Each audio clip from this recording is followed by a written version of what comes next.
Damn. Damn. Man. Hey, man. The day is finally upon us. And as you can tell, it is Tuesday. And my voice is still incredibly raspy. It's not. I don't know how much different it sounds, but what I could tell you is the left side of my throat is still very much aching from the events of Friday Night SmackDown this past Friday from Chicago, man. And obviously, as you can see by the merch, I did get my John Cena farewell t-shirt in. However, it came in the next day.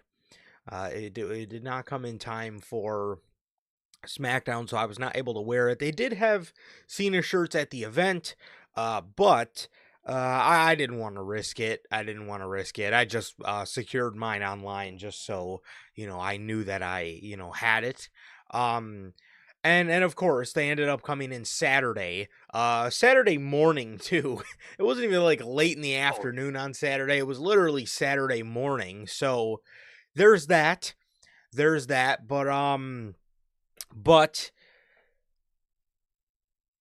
I don't want to be a Debbie Downer, man. I know a lot of people love hearing us talk about AEW Dynamite.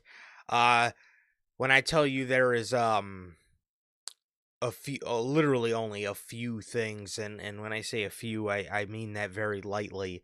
There's not much AEW to talk today. We're not going to go over the whole Dynamite in breakdown like we normally do.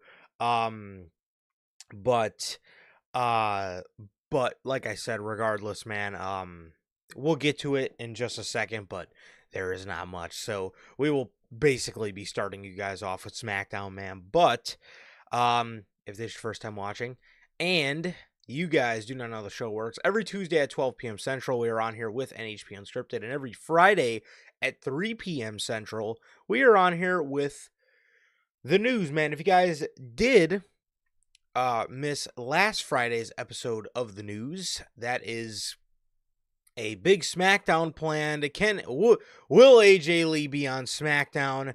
John Cena's last SmackDown in Chicago, his last SmackDown in general, being in Chicago. We talked about all that good stuff. We talked about all the news. And if you guys did miss that, that is available for you guys on all platforms. That is Spotify, Apple Podcasts, and if you want to say first, join us right here live every single Friday at 3 p.m. Central for the news. There also is a chance that this Friday's episode of the news will be a bit earlier. As to how much earlier, I'm not too sure yet, but we will update you guys throughout the week on that. But also, if you guys have not got a chance to get your hands on some of the official NHP merchandise, you guys can now find this live on the merch shop. That is bonfire.com. Link is at the top of the description of this very video, man, where you can find this beautiful piece of Notorious Heels merchandise live on the merch store as we speak, man. Again, link is at the top of the description of this very video.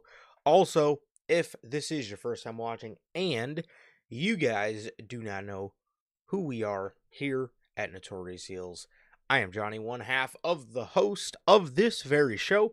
And as for the other half, we got my man Sir K here. Sir K,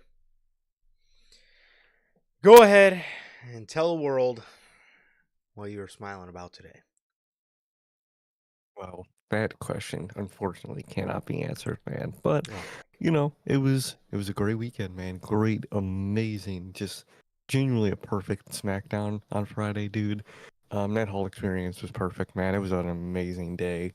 And obviously we'll get into the details on the show, but it was just great, man. It was really perfect.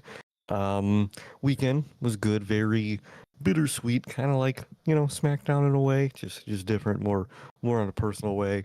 And this week hasn't been bad so far, man. Just have no voice, heartburn like a motherfucker, but I'm here, man, and that's all that matters, dude. And I'm doing good. Just been chilling out, man. Just been chilling out. It was a good, great fucking weekend, man. And I'm excited for whatever that next one's gonna be, man. But I'm doing good. Like Toronto always asks, how's life? How's the family? Life's good. Family's good. How is everybody doing in the live chat? How's everyone doing watching the replay? What about you, bro? How are you doing? Man, well, to start off with the non-wrestling related thing, your boy has wrapped up season 2 of Twisted Metal. I can't remember when I How's started the it. hit? Maybe the end of, or the maybe early August I started it, or mid-August I started it. You know, I continue to be amazed with how well they tell that story. A lot of times, a lot of video game stuff is, and the general consensus I hear is that Twisted Metal and Fallout are like very like kind of, I guess, shockers to a lot of people because of Mm-hmm. how good they actually turn out to be. I personally haven't really watched the Fallout series, but I do hear from this guy that that's very good. Um and that is the general consensus that I hear. But man, it was fantastic, dude. It was fantastic. I wasn't sure, obviously, because season 2 was tournament mode, so I wasn't sure if everybody was literally going to fight to the death and they were going to kill everybody off except for, obviously the main characters. But I wasn't sure if they were going to go that route. Turns out they didn't, and they actually went the route where they did set up a season 3. So Peacock, Let's get on it. Let's renew them for a season 3. I actually heard the director say he wanted to do season 3 and 4. So let's go ahead and renew them for both of those, please, because holy shit. Season 2 was actually probably better than season 1, and I thought season 1 was really fucking good. And season 2 was just fantastic, and they set everything up. They kept all the important enough people around to the point where you can easily send. They actually teased a lot of stuff for a lot of important people for a season 3 if they wanted to do it, man. So I'm very excited for that. Samoa Joe obviously is great. Anthony Mackie and Stephanie Beatriz is great, and I can't remember the guy that plays Stu, but my throat was hurting so bad over the weekend, and that man Stu had me that man had me in serious pain, bro, because he was cracking. It hurt so bad to laugh, and that man was cracking me up, bro. I want to say it was like maybe episode 7 or 8. That man was just on a fucking undefeated streak of just making me just die laughing, bro. So, I thought it was fantastic, man. I thought it was fantastic. But your boy did finish it. And again, for the second season in a row, I will recommend, if you guys need something to watch, you do not have to play the games to understand the story. It's pretty self-explanatory. It was great. It was great, and I thought they did a great job again. And I hope they get renewed for a season 3. Because yeah, it was just it was great. It was fucking great. And they're That's losing great, dude. That's they're fucking great. they're losing WWE, so they need something on that fucking network for me to actually fucking keep it. So so they better hope they get renewed for a season 3. Other than that, again, as you can tell, dude, SmackDown SmackDown, bro. That was incredible. That was absolutely incredible. Now I don't know what the fuck the middle of the show was, but we were obviously showing up for two things. We were showing up for AJ Lee and we were showing up for John Cena, and we actually ended up getting a couple cool surprises after on the dark segments. But but holy shit, man. I can't say enough about the experience. I can't say enough about that Chicago atmosphere. Everybody always says, man, you should go to a show. You instead of doing Chicago shows, you should do, a show in Indiana, or you should do a show in Milwaukee. And although you might be right, and although that could be an option one day, because they love doing their Indiana shows, because Indiana's a home base for some reason, and they obviously do Milwaukee always after us. They go right to Milwaukee. Although that sounds great, and again, although that could be an option one day for sure, because the tickets are a lot cheaper. When I tell you there's absolutely nothing like a Chicago WWE atmosphere. I mean, there is nothing like a Chicago WWE atmosphere. The shows are always a blast. It is a lot, man, just so many core memories in that arena, so many great memories in that arena. I'm looking at one of them right now. I'm sitting on my desk with Survivor Series, man. And then the next time we would show up to Allstate Arena, man, it would be for the last time is now farewell tour, man. So it was dope. It was so dope. I'll say it again and again and again. You got to be appreciative that you get to experience those kind of things, and you got to be appreciative and you got to be present for the people that you share these moments with, man. So, you guys already know, during John Cena's whole fucking promo, I was fighting back tears, goddamn near the whole segment. And it was, it was, it was,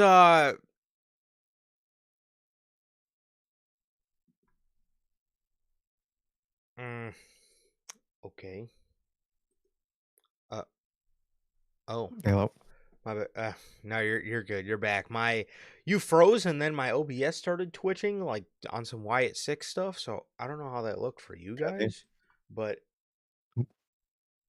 Well, gotta love Wi-Fi, dude. My Wi-Fi does a thing where it disconnects. I know, because like I always got the YouTube feed up for the chat, and that'll like stop getting connection.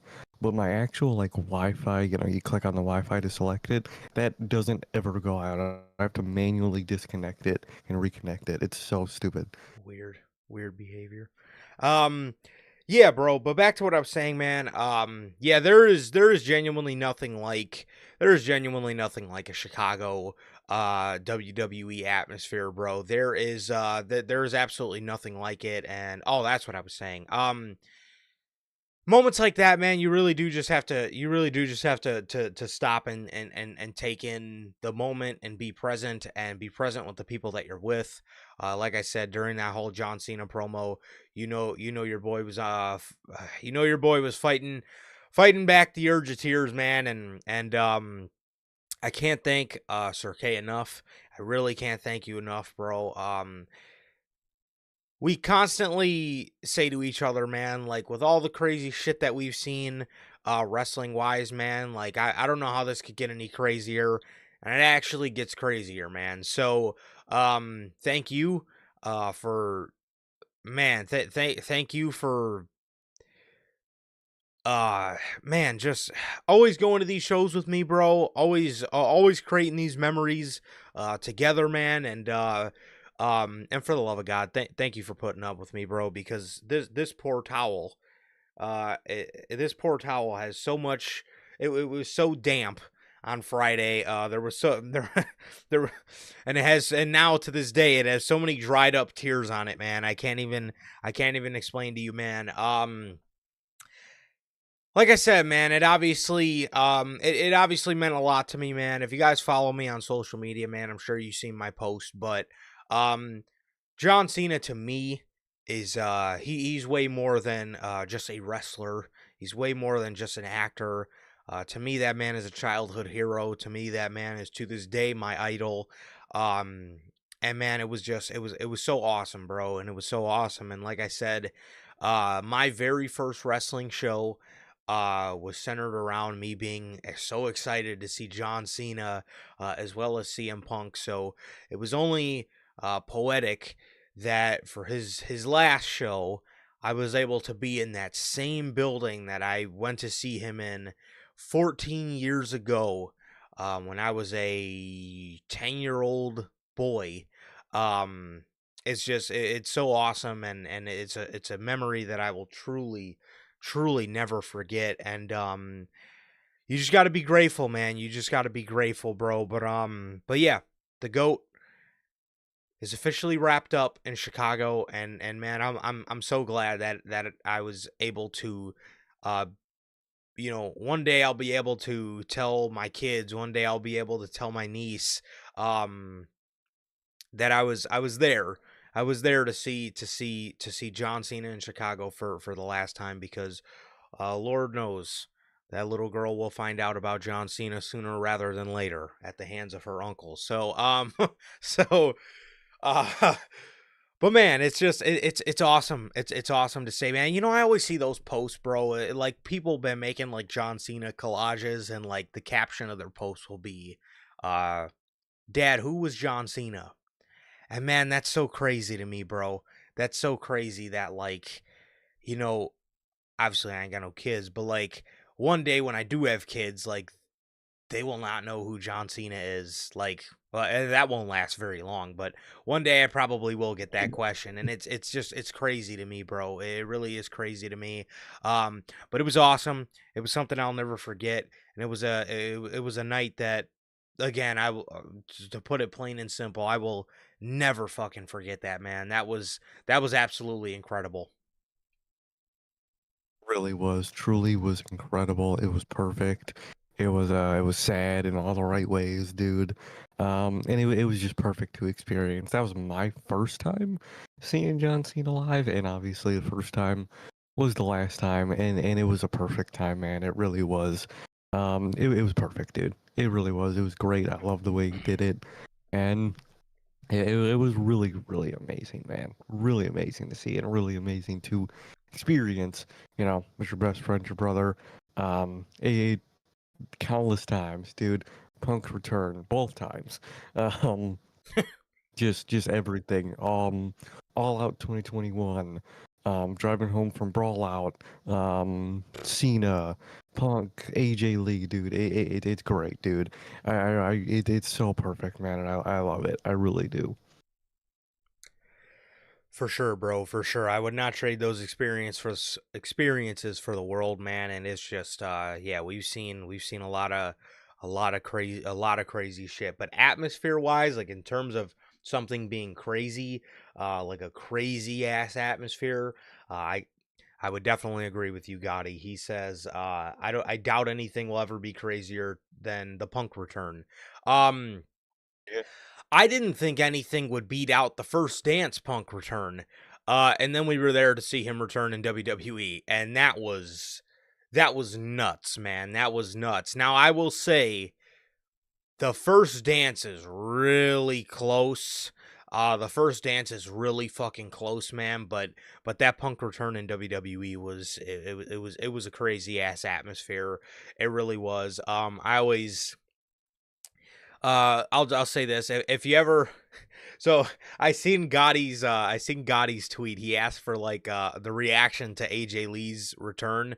Um Gotti, I gotta tell you, man, if anybody ever wants to see a live reaction video, you gotta ask Sir K, bro. You gotta ask Sir K if he's got the video because I am Oh, I do. I am absolutely I have got to be top 5 in one of the worst fucking photographers or videographers ever. If you watch my videos, which is what which it like Makes it funnier. it does like like on one hand it also makes me love my videos because like I'm sitting there and like in my head I'm like, bro, I'm about to record the shit out of this, like I'm about to get a live reaction to this moment. And like especially like the two Punk videos I have, as soon as his music hits, the camera just completely I don't know what I do, but I'm like just I don't know, I just wave my phone around and like all you just see like fucking people's backs and like you just see like the ground like what am I doing, bro? Like what is going on? But regardless, actually I don't think now that I mention that, I don't think my AJ video was that bad. But I can tell you right now, my John No. Cena video is so fucking bad. It's just like, what is going on? Like, Oh, dude. what was I filming? I don't know. To this day, I don't know. And we were 4 days removed from the event. But yeah, I don't know what I was trying to film. The ground, I guess. But yeah, it's I gotta appreciate my video skills for these live event situations, um but but yeah, man, it is oh bro, yes, I would love to see the video, bro. I would love to see the video. So yes, for sure DM that, for sure DM that. But JT, man, you may be the first person in history to tell me that you didn't realize I was that tall. Some may say I'm a pretty tall individual, man. I appreciate I appreciate this is why you're my guy, bro. This is why JT's my guy. A lot of people do say that, man. They do see me and they say, like Logan said it, when Logan seen me, he said the same thing, man. He's like, dude, I didn't fucking realize you were so fucking tall. So I appreciate it, man. I appreciate it a lot. Humbly, I get that a lot, bro. I get that a lot. I am a pretty tall guy, abnormally tall. You know what I mean? The average human is not as tall as I am, for sure. So hey, man, it's just humbly speaking, what can I say? I can't control it. Humbly speaking, this man is lying.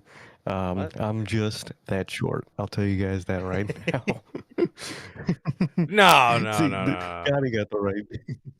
No, he's lying, Gotti. I'm just short. That's all it is. Exactly. Now Logan, that man is tall as hell. Um, Me, I'm short as hell, man. I'm short as they come. No, man, no. It's something. It's something I get a lot. It's something I get a lot, man.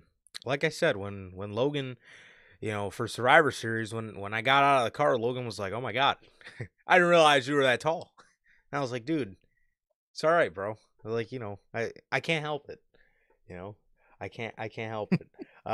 No, but I am abnormally tall. JT, I appreciate the hell out of you, man. Logan didn't say he thought I'd be taller. I don't know what he's talking about. I don't think he ate his Cheerios for the day. But hey, man, humbly speaking, it's okay. It's okay. You know what I mean? I know sometimes tall people like myself, we do get judged by So, society, and yeah, it's all right. I'm here for it. It's kind of what happens when you're a tall guy. But thank you, JT, man. I appreciate it, bro. I appreciate it, man. I told Sir K after the show.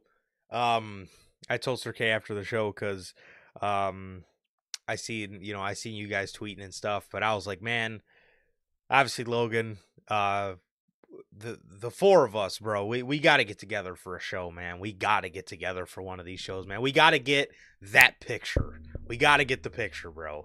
We got to get the picture of the four of us, man. It's got to happen. It's got to fucking happen, bro. But we have to, dude. we gotta get the picture. We gotta get a picture with the one and only Mr. Walk him down and cut these shits off, bro. It needs to happen Got one of to. these days. Exactly. Um, but, but, but, but yeah, man. Like I said, I mean, I, I could be extra and show the graphic, so I'll be extra and show the graphic. But, um, here we are. Gotti says he's 5'11". That's crazy, man. Well, I'm 6'7", Good. so it's God what can I damn. what can I say? What can I say? What can I say? But I'll show the graphic. I'll show the graphic just because we're not really going to talk about it. AEW Dynamite. Honestly, the only thing happened. Fucking Riho returned. Kenny Omega got written off again. This guy's like on Roman Reigns level, getting written off every month. Just to come back. And then Tony Khan set up a fatal 4-way match with like Chris Statlander, Tekla, and somebody else for Mercedes Moné. I don't know how the fuck that came to be. That was pretty much Dynamite, bro. It was pretty boring. It was. It was very boring episode of Dynamite.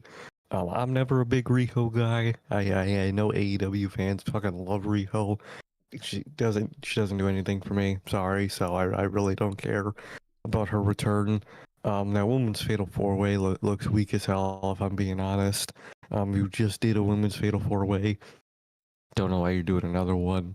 And Kenny Omega, like I get, I think it's good that he's not always on TV, but at this point, why did you even bring him back in the first place right after the pay-per-view?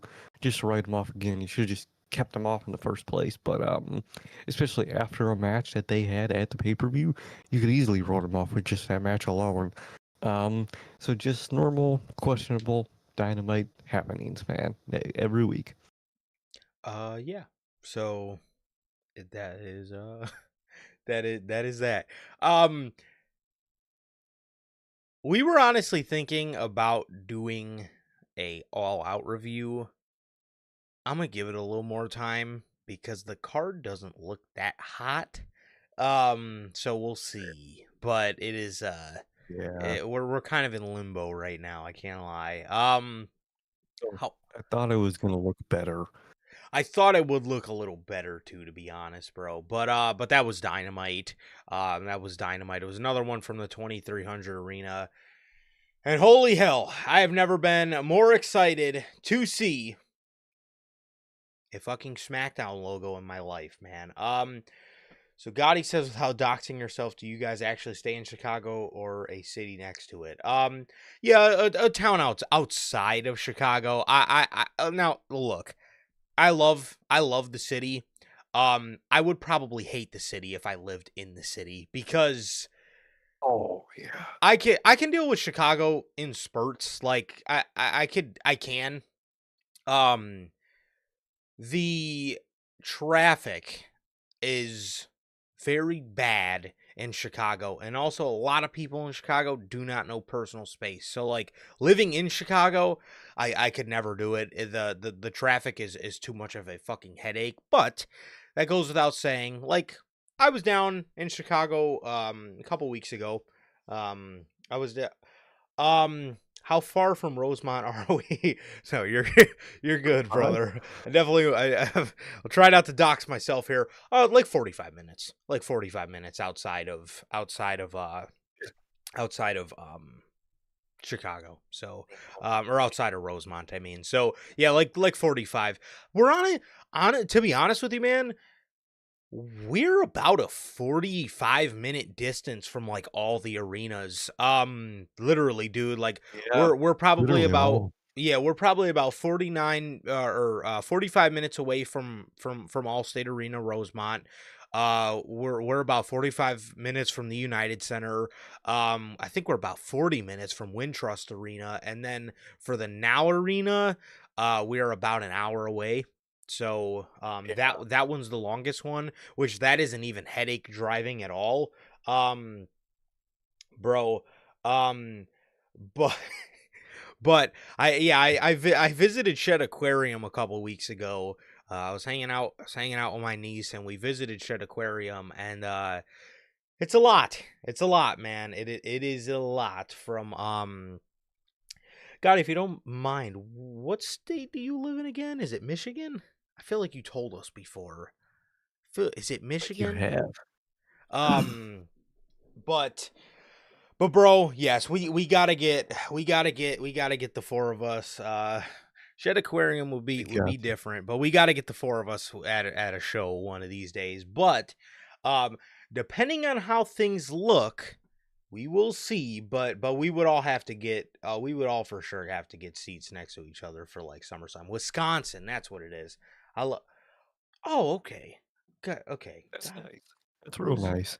I've thought about visiting Green Bay quite a bit, man. So that's pretty dope. That's pretty dope. But yes, I love Wisconsin, bro. Wisconsin's the place, bro. No headache driving. That's the one. That's why I say if I lived in the city, Chicago is all headache driving. You know what I mean? I could deal with it in spurts, but I don't know about the full thing, bro. But regardless, man. No, Wisconsin's the place, bro. But yes, we definitely we got to get the picture, bro. We have to get the picture. However, SmackDown, this episode of SmackDown was your September 5th edition of SmackDown from Chicago, Rosemont, the Allstate Arena. Um, WWE are such assholes, bro. They rolled the show intro. They then they then played this whole thing they did the whole thing where they do their intros and stuff and they show the outline or the not the outline, there's the skyline of the city, and the commentators are doing their stuff. And then just when I think somebody's music's going to hit, we go into a fucking Clash in Paris ad. And I was like, you gotta be fucking kidding me, man. And I was so ready to see my goat. Then they start playing a Clash in Paris ad. And then finally that gets done. And the music hit. And the last time was indeed now. Because out came the greatest of all time, the never seen 17, John Cena. John Cena came out. And there's this beautiful picture I put in the thumbnail where they got a picture of him just gazing out into the crowd for the last time for a Chicago entrance, and you could just see the look of like kind of sadness on his face, man. But he comes out there and he tells the crowd that there's a lot of conversations within WWE. Who is the best crowd? He says to him, there is no conversation. Damn. He knows, bro. He knows. That's yeah, that's crazy, bro. That's fucking crazy, man. That the GOAT, its favorite crowd is Chicago. And to It's think, great to see, dude. if it wasn't Boston that had his last match, why wasn't it Chicago then? If we're his favorite crowd, then for the love of God, why the fuck were we not the destination for the last match? However, it's simple. Because TKO cares about their bids. And they gave it to Yeah, man. Washington, D.C. They Wonderful. bid the highest, man, so they got it. What a joke. That's how retirement to work. Jordan fucking retired in fucking Milwaukee or whatever the fuck, just because they bid the highest. They wanted that last game. Man. My God. Hey, hold on. What's going on in chat here, bro? We're just getting drugged to SummerSlam. Is that what I'm reading? So we have no choice. We're going to SummerSlam. Look, Logan says he's still trying to convince us to come to SummerSlam next year. Gotti says they're going, not a choice. Hey, man. See how it goes. The first time, maybe now. Maybe. Oh, that's dope, Gotti. I'm excited for you. He says he's running a marathon, slightly over a marathon on Thursday. Hey. That's what's up. Where are you live streaming it at, bro? Please. I would love to know. I would love it's to tap in for sure. So he then thanks Chicago for allowing a young him to debut here 23 years ago and walk down that very stage on SmackDown. He thanks Chicago for the beautiful ride. He goes to leave the ring, and Sami Zayn comes out. I have to ask, why exactly were we booing Sami Zayn? I wasn't exactly sure why. Like, I get booing him during the match because it's like, rah-rah, we want John Cena to win type of thing. But, like, why the hell were we booing him during the promo? I was kind of confused during that. So, that was a bit odd, but... Confused me. You were looking around confused as hell. Like, why was Sami Zayn getting booed? I have absolutely no idea, bro. But, Sami, he recalls, him debuting in a John Cena United States Open Challenge. Cena then, Sami then pretty much asked Cena for his blessing to do a U.S. Open because of what it did for his career. And Cena basically said, like, you have my blessing, go ahead. You can use it. And Cena went to leave the ring, and Sami stopped him and said, there's one catch. You gave me an opportunity, and I debuted against John Cena for the U.S. Championship. So on your last SmackDown, how about I defend my U.S. Championship against you? Cena accepted, and during the commercial break, they did the Mark Nash John Cena introduction. You guys did not see that on TV, which made me very sad for you guys because it was awesome. It was awesome, and it was something. It's something that's become a spectacle within a spectacle. Like the farewell tour is already a spectacle, man. It's already an attraction. You know what I mean? Like you need to pop out for at least one farewell tour appearance. At least that's how I feel. At least if you're a big enough John Cena fan as I was and as I am, You got to pop out for at least one of them. But then they also snowballed it into this thing with Mark Nash where it's like, you kind of have to be there for that too. Like, that's so fucking awesome in itself. Like, Like, just, I wasn't sure how I felt about Mark Nash in the beginning of him, being in WWE. I was kind of like, he's okay. He's not bad. But this whole Cena shit completely put him over, man. I mean, that is just that is so fucking dope the way he introduces him, bro. But I loved it. I really did, man. I thought it was great. And it was even better in person. it really was, dude. It really was. It's incredible. I love Mark Nash and the whole Cena thing. And dude, it was insanely dope to see live, bro. It was so cool. John Cena and Sami Zayn get their match underway. And it started off a little slow. And I was like, oh man. I was like, that's kind of unfortunate. I was like, this is Cena and because don't get me wrong, we're probably like 30 minutes into the show. These guys have maybe been wrestling for like 5 minutes and like they didn't even really show like a sign of picking up a pace. Little did I know they were going to go a whole nother 15 minutes. Bro, they gave John and Sammy a lot of time on this show.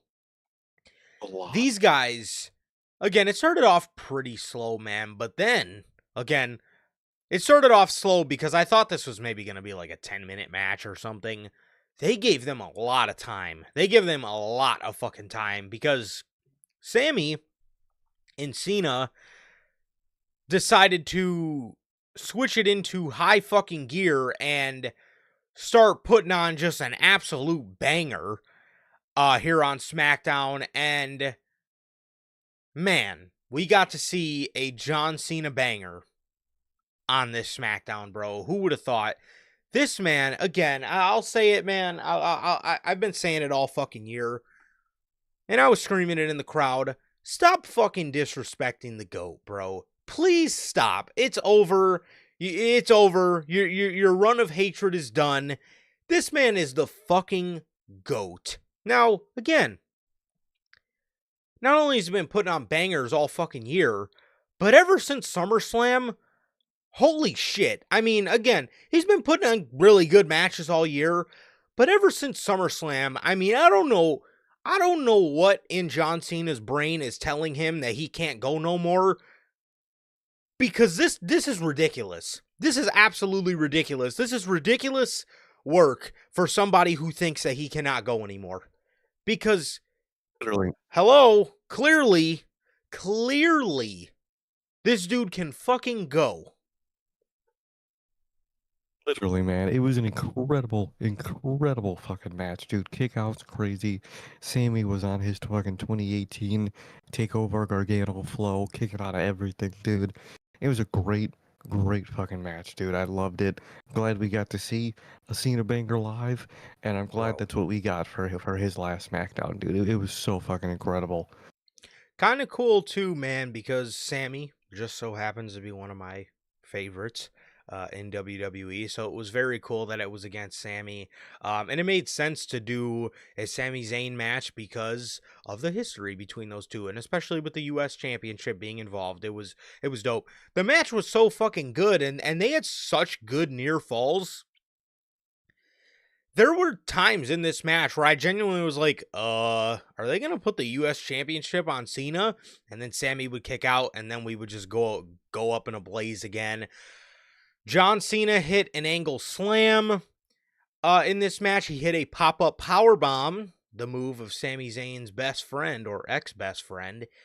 He hit an angle slam. He hit an ankle lock, and he hit a spear. That was dope because we all knew John Cena starts flipping his hair back, right? Yeah. He starts flipping his hair back as he's like, he's getting hyped up in the corner, and he hits a spear on Sami Zayn, and Michael Cole says he's paying homage to all the matches he had with Roman Reigns. Really? Because the last time I fucking checked, Roman Reigns did not brush his hair back before he did a spear. And to make it even funnier, to make it even funnier, John Cena literally just posted a picture of Edge on his Instagram afterwards. Nice. Like, no, motherfucker, it's Edge. He's paying homage to the matches he had with Roman Reigns. Really? Really? Okay. Bro. Yeah. Clearly. That's the first thing I thought is, oh, man, that's for Roman. Really? So you mean to tell me he paid homage to Roman Reigns over one of his greatest rivals in Edge? Nice. Yep. It was Roman. That was that was kind of funny. And shout out to manager Logan, because he texted us and told us after the show went off the air that that Michael Cole said it was for Roman Reigns. And I looked at my phone and I was like, "What? Roman Reigns? Okay. Good Lord. So that was something, but it was not for Roman Reigns. It was for Edge. And I thought that was dope. I thought that was very dope, man. And John Cena ended up hitting a super AA off the top, and as both guys were laying there, Brock Lesnar would walk down to the ring, throw the referee out of the ring, ending the match in a no contest, handing out an F5 to Sami Zayn, and then handing out 2 F5s to John Cena. Afterwards, he would go to the back, and as he was walking to Gorilla, he would challenge John and tell him that he will see him at WrestlePalooza, bitch. And it is confirmed for WrestlePalooza, John Cena versus the Beast, Brock Lesnar. So we should be getting that match. Hopefully it's just a one and done. I don't think we have time with, what are we at, 7 dates now?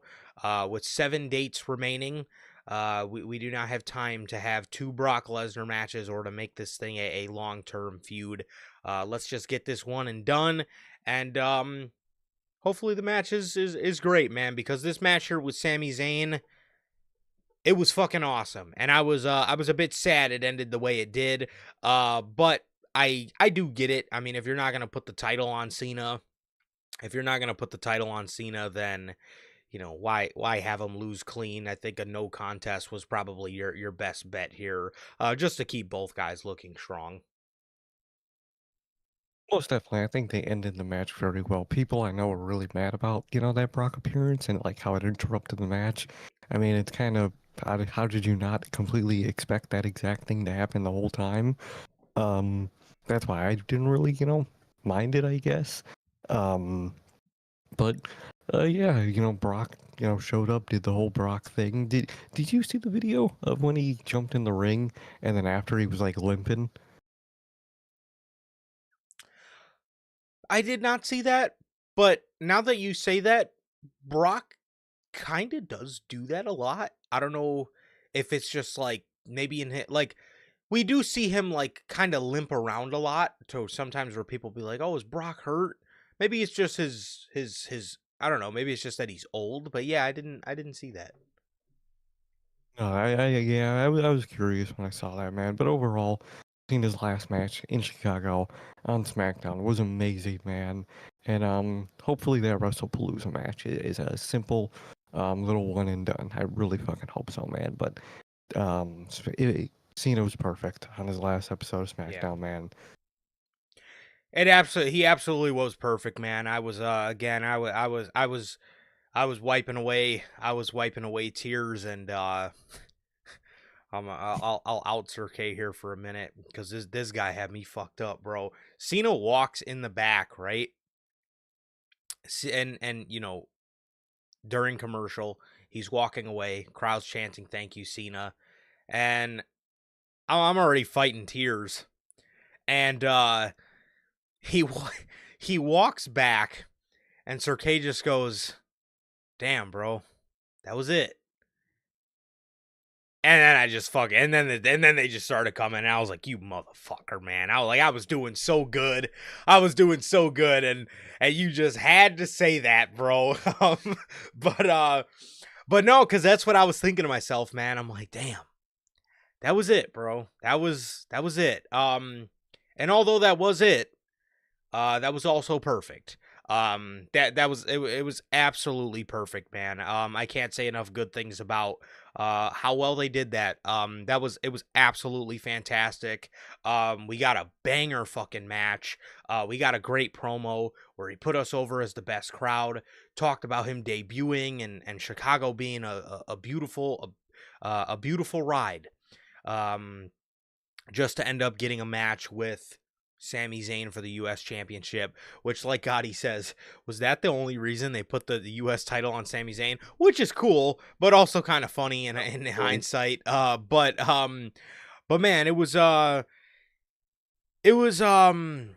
It was everything that I wished it would be, and it was so fucking cool, man. It was so cool, and young 9-year-old me was smiling from ear to ear, man. So me and him definitely shared a cool moment on Friday. Like I said, man, 9-year-old Johnny was fucking stoked that we were there, man. And man, that was pretty dope, man. That was pretty dope, man. And it's an experience I'll never take away for nothing, man. And how cool was that, bro? How cool was that? So, when we bought the tickets, obviously we didn't know AJ Lee would be at the show, but when we bought the tickets, that was what we were going for. Literally nothing else. That was simply what we were going for, and it was everything, bro. It was everything. It was awesome, man. But yes, this was our first time seeing Brock. He is fucking huge in person. Hello. He is a big Oh dude yeah, in person. For sure. that For man sure. is really fucking massive. Um but yeah, so that was that. Crazy stuff, man. It was awesome. It was fucking awesome. Also, before I forget, the merch tables. I got to call out WWE on this.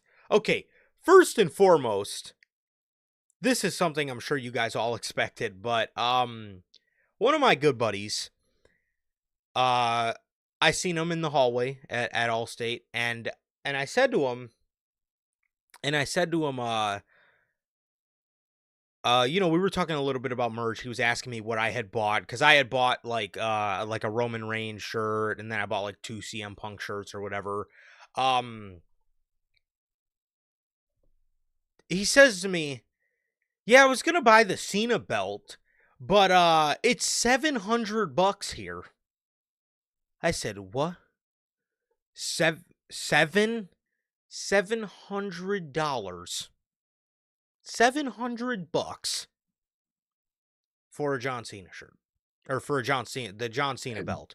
You can literally probably find that online for like 500 in a couple months. Which also, the only time I will be frisky enough, actually, I probably have no choice. But, like, let's say a show that they do a superstore for, like a Rumble or like SummerSlam, right? Let's say we go to SummerSlam and I want the spinner because I'm getting the spinner belt at some point in my life. I'm getting the spinner championship. They don't sell the spinner online because I'm assuming it's a hot sell. They pretty much only sell the spinner belt like at their superstores. So the only time you will catch me buying a fucking belt in person is probably the spinner belt or like the big gold or something, because they don't sell it online for some reason. But $700 for a belt that you could probably just get online, that is some of the absolute bro, craziest work known to man, bro. yeah, the way they do merchandise is always so annoying. Each table has different shit, and who's fucking waiting in those lines for each different section of shirts? And the sizes they always have are really weird. They never have smalls, which is like, this is WWE. You guys cater to children. How do you guys not have smalls? They're Literally. really weird with their merch, man. They're really frustrating. Yeah, so I go up to the table, and I was gonna buy a Jacob Fatu shirt. I was gonna buy the all gas, no brakes one. So I'm like, I tell the lady, I'm like, can I have A or whatever it is? They're like, oh, we only carry those in medium and large. Lady, I'm sitting there What? like, lady, I don't even think Jacob Fatu himself can fit in a medium or large. Why the fuck would you only have a medium or large in a Jacob Fatu shirt? Now, thankfully, they had all the other shirts and which is also bullshit because when I was, back when, we were going to the shows when we were in high school and I wore a large t-shirt, when we would go to these shows, they would never fucking have larges. Now you want to tell me you have a large? Are you kidding me? Come on, bro. So, I don't know, man, but it is what it is. It is what it is. And it is what it is and those merch tables, man. Oh, that was it. Oh, that was what I was forgetting to say. All their merch tables have different stuff. Why? Some of those merch tables looked absolutely horrible because the first merch table we seen when we walked in, like I wanted to get another Roman shirt. And I see that stupid YTC shirt that has the two E's between the Y and the T. It's like the Yeet TC shirt. And I swear to you, man, my head dropped. I was like, this is the shirt for Roman Reigns that they have. Are you fucking kidding me? That shirt. But then we go to a different merch table and they have the black and white. I'm sure you guys will see me wearing it sooner rather than later on one of these episodes, but it's like the black and white one, the one he was wearing in the Build to Mania this year. It says like Original Tribal Chief OTC. It's like it's a black and white shirt. And I was like, "Oh, okay. Why in the world do all the merch tables have different shit? What the fuck?" Dude. Yeah, medium and large is absolutely crazy work because to me, I wear XL, but I like to get 2XL just because like I just like my shirts to be like a looser fit. What are we doing, bro? What are we doing? Again, I'm sure most of your wrestlers are so jacked, either that or like, just bigger body types. They don't even wear mediums or larges. What are we doing, bro? What are we doing? Well, only a medium and large is ridiculous work, bro. Is ridiculous work. But It is, dude. I don't understand, man. I do not understand. However, yeah, the way they do merch is just kind of annoying. I can't lie. No, it is very annoying. I wish they did a much, condensed system of merch where each stand had everything in their selection, but I don't get why they do it that way. It makes no sense. God, he says he's checked an Airbnb for the weekend, 3 nights, 500. Yeah, that's honestly not bad. Is it big enough to be splittable, or are you talking about just for you? Because that's 500. Yeah, that ain't bad at all. That ain't bad at all. But we could make this more doable. I tell you, we we could. There, we, all you got to do is split stuff. All right, you could make this more doable. So yeah, that is that. Um, we get a video package of Tiffany Stratton hyping up her match next week with Jade Cargill for the women's championship. We then get Damian Priest versus Aleister Black.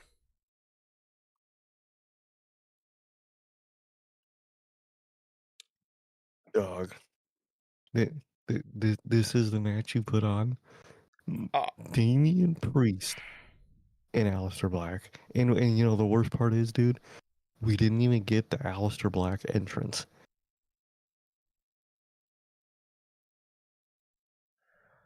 uh, bro. Uh, Eh, Ugh. Triple H, you had to have known I was coming to this show. You mean to tell me you had to put a fucking Damian Priest match on the show that I was going to? Are you actually kidding me? And again, like Sir K said, we get to hear this just Def Rebel hunk of trash of a theme song. And, you know, the All Rise, that whole fucking song. It's horrible. And not only is the song horrible, he sucks. And we get to see him make his entrance and have Aleister Black come out in a pre-match attack. Are you actually fucking kidding me? Are you actually kidding me? Don't even get the fucking Aleister Black entrance. Couldn't And give us that at least, and, dog. and we have to, and it's so funny because all these fucking people in our section are cheering Damian Priest, and of course you put the color red in a world of fucking black and white, and there me and Sir K are the color red in our section, fucking booing the shit out of this guy, and he's out there doing his fucking trash move set. He's out there doing like his Undertaker old school. He fucking sucks, man. I mean, get this fucking guy off TV, dude. What are we doing, bro? Why was he on this show? Please, can somebody tell me, for the love of God, why Damian Priest was on this show? And why did Aleister Black need a pre-match attack to beat him? Yeah. Now look, Literally, they protect that man way too much. if you were going to do this match, that's fine. Have the bell ring. Have him, run at Aleister Black to do a choke slam or probably some sort of Undertaker-esque move, and just have Aleister Black kick his head off with a black mass and pack him up and get him the fuck out of here. He's not him. He's not him. Why was this match on the fucking show? You couldn't have gave us the Tiffany and Jade match this week. You had to give us a Damian Priest match at the show that I was at, bro. And not to mention the crowd. Everybody wants to cheer for Damian Priest, and the crowd like, oh, we love Damian Priest. Nobody made a fucking peep during this match because he's not that guy. He's not that fucking guy, bro. What are we doing, Exactly, man? dude. He's one of those fucking just company guys that you just can't get behind, dude. Not at all. And it was so frustrating, dude. They could have put MFT solo in front of us, fucking JC Mateo, something, dude. I would took any of that over Damian Priest. I wish they would have cut the. I wish they could have. I wish they could have cut the. Pan the camera over to me and Sir K during this match. But lucky fucking me, I had fucking Fathead in front of me. You couldn't even see me on TV because the dude in front of me's head was so fucking big I couldn't even see over the goddamn thing. Because if you would have cut the camera over to me, you would have seen me looking like this. While I'm watching Damian Priest and his moveset, if you can even call it that. Jesus. What a shit move. At the end of that match, he goes for that Undertaker. He goes for the Undertaker old school setup. He's walking the top rope, and he does a cross body. What is that? It's just a cross body. Get him out of here. You know how stupid that looks? Come on, bro. Get out of here, bro. This match sucked. However, I'm glad Aleister Black won. And he packed Damian Priest up. Don't know why he needed a pre-match attack to do it. But I'm so glad Triple H moved him to SmackDown because I'm not going to see his face on Raw anymore. But That's true. just so happened, we went to SmackDown, and he just had to put a Damian Priest match on this show. Wonderful. He just had to, man. Fucking wonderful. Yeah, I don't know, man. Good old Damian Priest. Good old Damian fucking Priest. But he lost to Aleister Black, and yeah, we got to hear the song after he won, but we did not get to see the entrance. So that's just great. Gotti, please. I will not be taking any photo ops with Damian Priest. that. If I do take a photo op with Damian Priest, it's gonna look like one of those COVID photos where I'm like, we're like separated like 20 feet from each other. We're on like opposite ends of the canvas. Bugatti.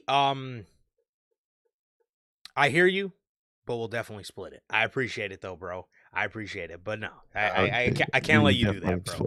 100%. I can't let you do that, man. I appreciate it. I appreciate you, bro. But no, but for sure, because the only thing that would keep us from doing SummerSlam is expense wise. But some of the most expensive stuff is stuff that I guess could easily be splittable if. Because me and Sir K were just moving with the mindset of, like,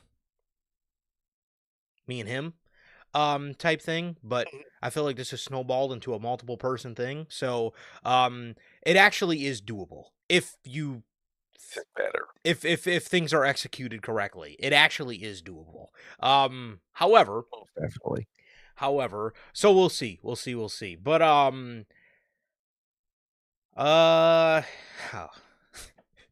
Now one of my favorite parts of the show was this Drew McIntyre and Randy Orton backstage video. This was absolutely one of the dumbest things I've ever heard in my entire life. They do a video package back and forth hyping up their match for next week. Drew McIntyre, his point of emphasis that he's trying to hit in this in this promo, the point of emphasis that he's trying to hit here is that Randy Orton is not willing to pull the trigger when it counts.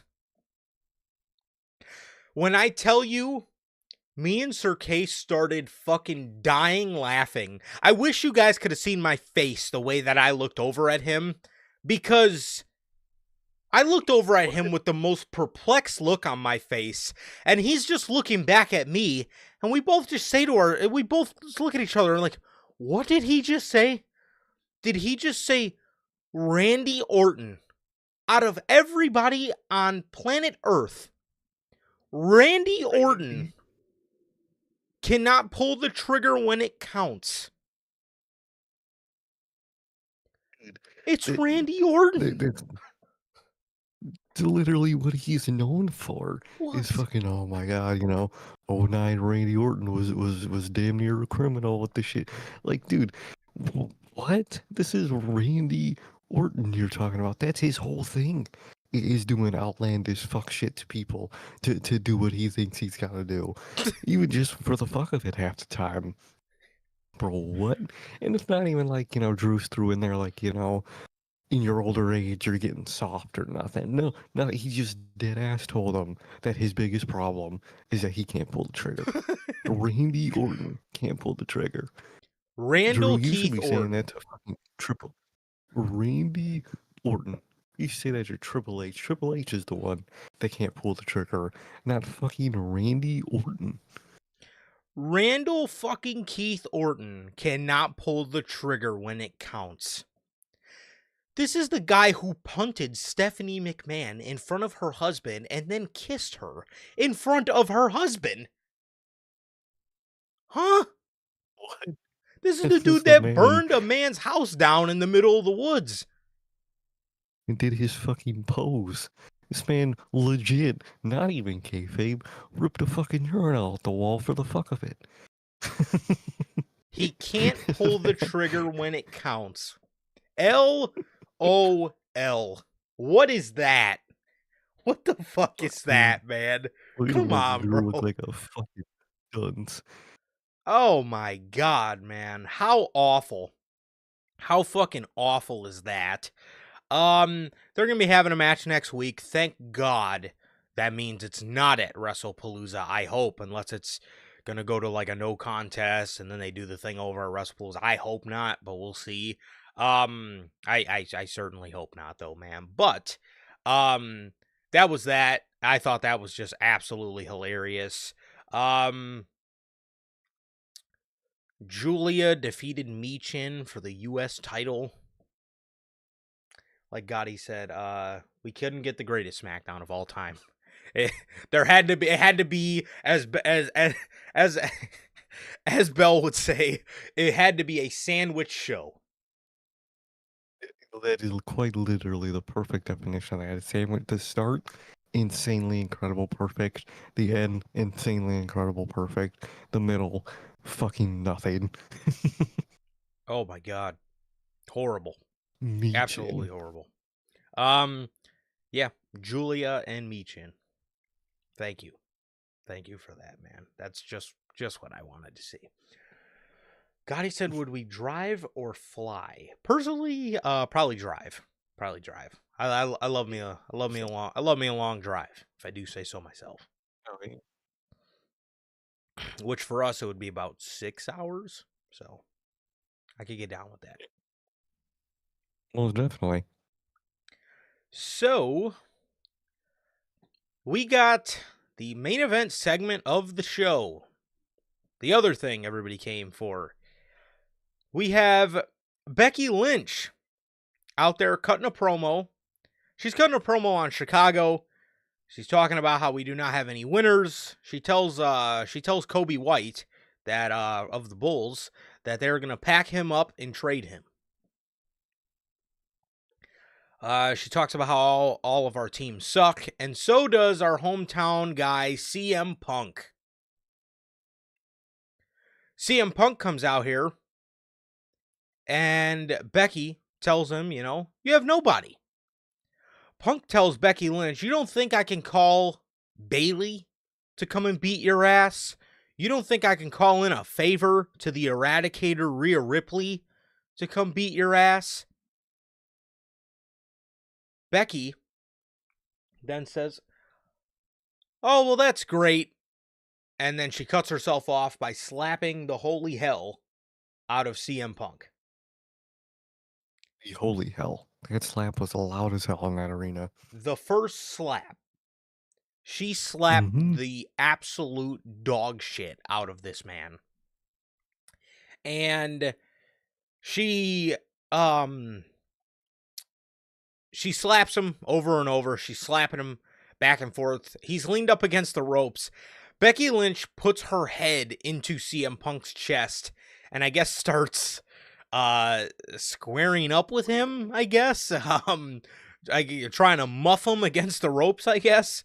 So Punk gets out of the ring and Becky starts clowning on the man. She's telling him that he's an embarrassment.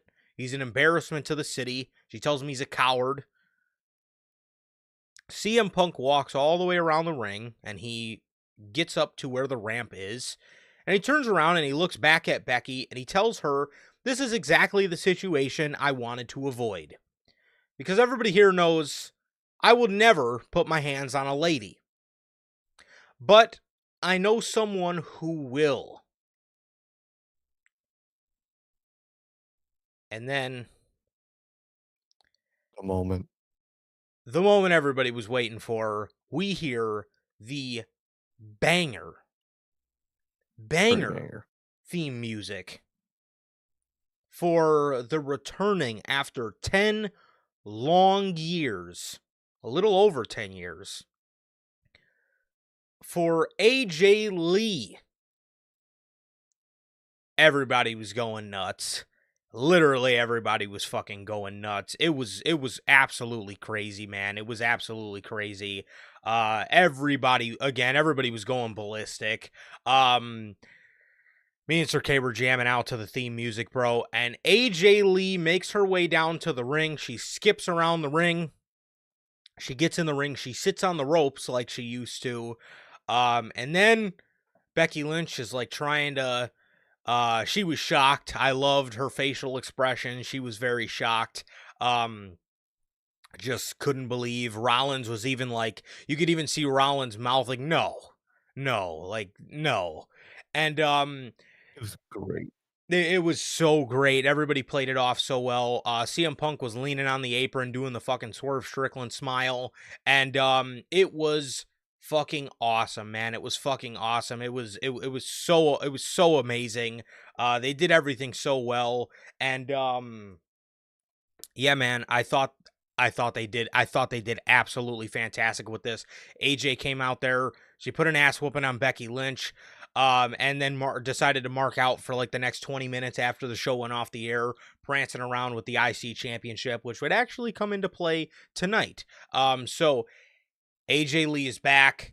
WWE did fucking awesome. Logan said it very, very early on in chat, but it is so nice to have something to be excited about in WWE because it ain't the Vision. I can tell you that. No. And for me, you know, I've been excited about John Cena the whole year, but you know, we do get John in spurts, so sometimes it's hard to be excited on a week-to-week basis with John because you know, he's not there all the time. So I've been excited about Cena all year around, but it is nice to have something week to week where I'm like, man, because obviously with John, you see him on SmackDown, and then you say to yourself, man, I can't wait till September 15th so we get to see the man again.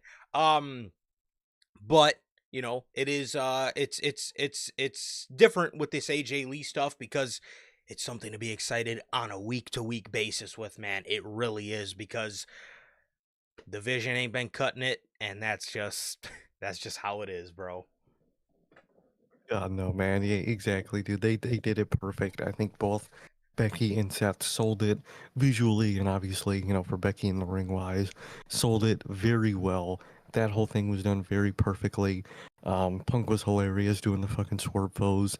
And I think they just went about that really, really fucking perfectly, dude. And I really like the way they did it. I'm so glad that, like you said, it gives something for TV, man, because holy hell, what is the Seth Riders, dude? What are the Bronze doing every week besides just fucking facing the Usos? Which we'll get to that, but man, it's very glad to have something on TV to look forward to like really care about and sink your teeth in. It's really good to have again. 100%. 100%. So, no, 100, oh, that's what I was gonna say. Gotti says his glorious king can never be there. That is one thing, man. If we do end up doing SummerSlam, I have never seen Tribal Chief Roman live. And every show we go to, it's like we miss him.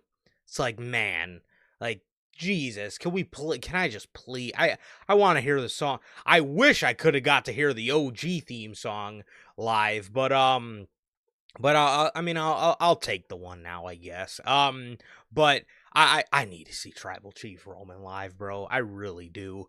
Dude, we gotta see it. They have to put him on SummerSlam. Oh, I'm sure he will be. Hey, I'm sure. Yeah, Mhm. it's SummerSlam. I'm sure he will be. But yeah. After the show, we got Motor City Machine Guns and the Street Profits versus. I was actually very excited for this. The Wyatt Six. The Wyatts were on my bucket list of people that I wanted to see during this SmackDown. So when they announced them like mid-show. They announced what the dark matches were going to be, and I was pumped for that because I really wanted to see. I really wanted to hear Shatter live. I really wanted to hear Shatter live, and it was awesome, dude. It was awesome. I will say, me and Sir K were the only people singing the fucking song. I guess Chicago didn't want to have it like Paris had it, but we were like the only fucking people singing the shit. However, I can say, dude, I thought that Uncle Howdy mask looked bad on TV. If you done ever seen that thing in person, his head, I talked about sitting in front of, I talked about sitting behind fucking Fathead.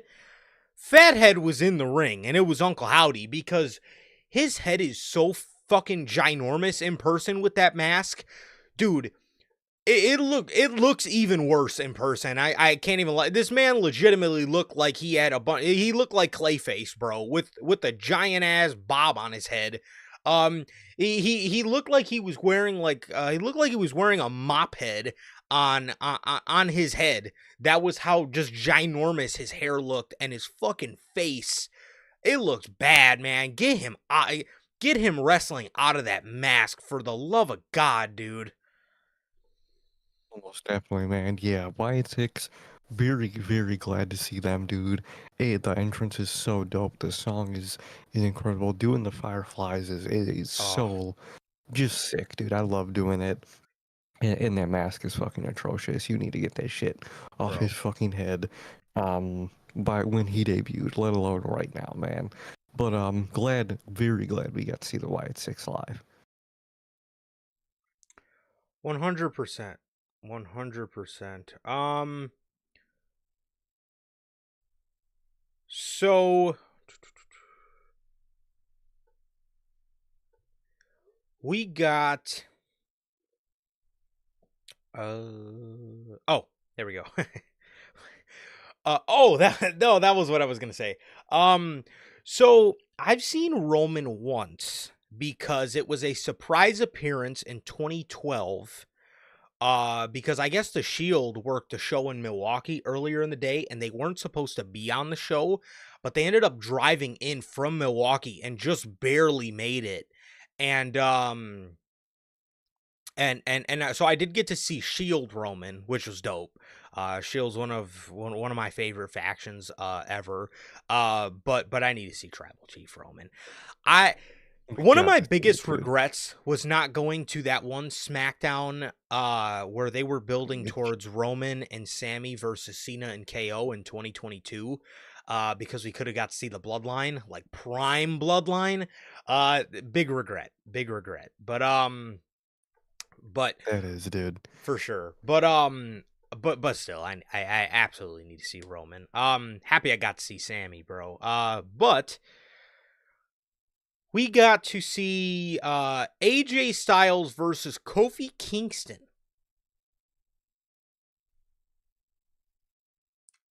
Very dope to Well, see AJ that was live. I was gonna say, very dope to see AJ live. New Day, man. Oh God. Oh, dude, they're so dead. Oh, so That dead. act is completely dead, dude. So dead, bro. AJ and Kofi ended in about 3 minutes with an Xavier Woods interference. And then Jacob Fatu comes out to save AJ Styles. And me and Sir K, this is one of the funniest moments of the night. Me and Sir K jump up because we're like, oh shit, Jacob's here. And then we both look at each other and Sir K says, wait a minute. He's here? And we're both like, wait, why the fuck wasn't he on TV? You mean to tell me you got Fatu? You mean to tell me SmackDown is the absolute dump that it is right now? And you have Jacob Fatu off of TV for no reason? Sitting in the back, waiting for something to do. Jacob Fatu is just sitting in the back bored, and y'all are putting Damian Priest on television? What the fuck are your priorities? What is that? What in the world is that, bro? Jacob Fatu. Now, the only thing that I could think of to maybe make it a little better is the reason they keep him off TV is because maybe they want like a hard separation from like Solo and the Bloodline because maybe they really do want to break him off and do some single stuff with him, which could work. But then again, like if you want to, at least if the news is true, if you want to have him in the world title scene, you kind of can't. He's a babyface. Cody's a babyface, and I highly doubt they put the title on Drew McIntyre. I just doubt it. Um, so there's that, and you also can't really put him on Monday Night Raw because then it's inevitable he's gonna have to feud with the Vision. I mean, who's he really gonna feud with on Monday Night Raw that you can kind of have him beat? You can't really have him like steamroll Rusev or anything. Rusev's too early in his run, I feel. I feel like he, in order for him to take a loss, he has to get more wins. So I don't know what they're doing with Fatu, but they need to fucking figure it out, because my God, the show is bad on a week-to-week basis. We got a good one, but every week the show sucks, and Fatu is just chilling in the back waiting for the dark match. But AJ and Fatu beat the New Day, and that was about it, man. Overall, SmackDown was an awesome night. It was the perfect sandwich. It was great at the top. It was great to close. Everything in between was LOL, what in the world is this? But overall, it was an unforgettable night. It was truly something I'll never forget, and probably one of the top 3 shows that I've ever been to, man. I would probably say Survivor Series, First Dance. No, Survivor Series. Damn. Survivor Series, John Cena, First Dance. That's probably how it would go for me, bro. Exactly, dude. Those are easily the top 3, man. Great, great fucking night on Friday, man. The middle of the show was fucking lol SmackDown. But the top and the bottom were fucking amazing, dude, and it truly was perfect. I'm so glad we got to see Cena and we got to see HK Lee return. It was perfect. For sure, bro. For sure. Yeah, so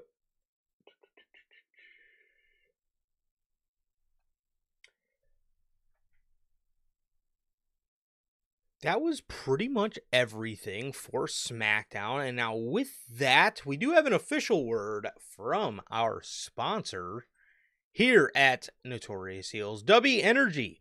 W is an energy drink loaded with vitamins and nootropics formulated to improve focus without getting the jitters. W is a clean formula, sugar-free, 0-calorie, free from fillers and artificial colorings, with 150 milligrams of caffeine per serving. You can get your W products today with the link below and code NHP at checkout to save yourselves 10% on your next W purchase.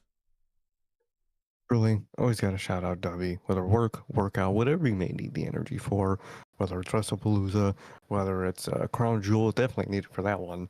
No matter what it's for, if you need the energy, you want to have focus, not have the jitters, and you want it to taste good all at the same time, you got to try W. Always got to shout out W. 100%, bro, 100%. So, as always, thank you to the official sponsor of what we do here at NHP, W Energy, man. So, Monday Night Raw.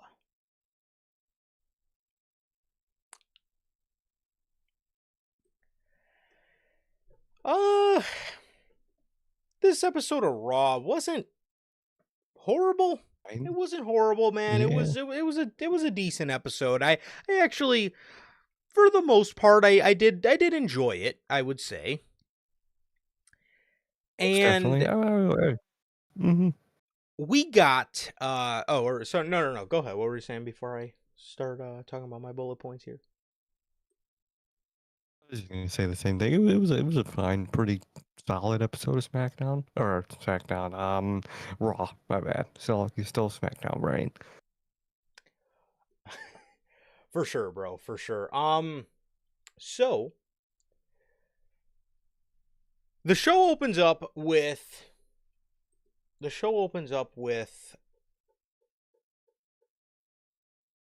Yeah, hey man. If you, we may need the W for SummerSlam, bro. We might need. We may need it, man. We might. So, this episode of Raw was from Milwaukee, and the show opens up with Becky Lynch and Seth Rollins walking in the arena, and they're obviously pissed. And I noticed there was no vision at all with them. It was literally just Becky and Seth. Braun and Bronson were just hanging out on their own, I guess. Paul Heyman's still out. But yeah, there was no vision there, so There you go. What a cohesive unit they are. And we have Joe Tessitore and Corey Graves on commentary. They poked fun at like Wade Barrett being like exiled from the company or whatever. They poked fun at like people, obviously saying that or saying that he got, booted off because of the Nikki Bella stuff. And they also said that they will be doing a couple of these. So I don't know what that means exactly, but they will be doing a couple of these. So I'm sure this is going to be a thing for a couple weeks. Maybe we have Joe Tessitore back until he really, I guess, has to tap into whatever he's doing with football. But yeah, so Joe Tess and Corey Graves, they actually made a good combo. Everybody acted like you couldn't break up Wade and Joe Tessitore, but I thought he was fine with Corey Graves. Funny was, I thought those two complemented each other well. I think all their commentators can complement each other pretty well, and tonight was no different. I like the commentary team. Wade got his PTO, man. Fucking Roman's finally well, Roman still has his, but Wade's finally came into play, man. And somebody else finally got to use their PTO over there, man. So it's good. I like the commentary. For sure. Show opens up with the Usos. Jey Uso comes out, he's yeeting. Then Jimmy meets him in the crowd. They both start yeeting. They run it back. Of course, they run it back. And they say the Usos are now in Yo City. Right here, and one thing about this promo, dude, it's so nice getting like a Usos promo Yes, again. bro. That was so sick, dude. It was The way they great. just bounce off each other, Yeah, bro. dude, I love it, dude. It was so nice getting that. It was, man. It really was. Man, good stuff. The good old days. So, Jay says the Brawnies, the Brusos, or the Bronsons messed up. And then they come out. The Vision that has no vision. Hey, The the bronze Bronze come and out. dude, that's all they are to me is the bronze. Yeah. There is no vision. There is no cohesion between them. They're No. completely separate entities on this show. Literally, dude. So Braun Braun Breaker tells Jimmy, "Are you lost? This isn't SmackDown. This is Raw, where the Vision runs things." He says they have some nerve after what your family did to Paul Heyman. Bronson says, "All I want from Roman's family tonight is to acknowledge their tribal thief." He tells Jimmy he's going to end up in the hospital like his cousin. Jimmy tells him to shut his mouth about the OTC. He says he knows where he is. He's on Monday Night Raw. He says, "I remember J&J Security, but what is this supposed to be? PB J&J Security?" That was kind of funny, I can't lie. It's funny.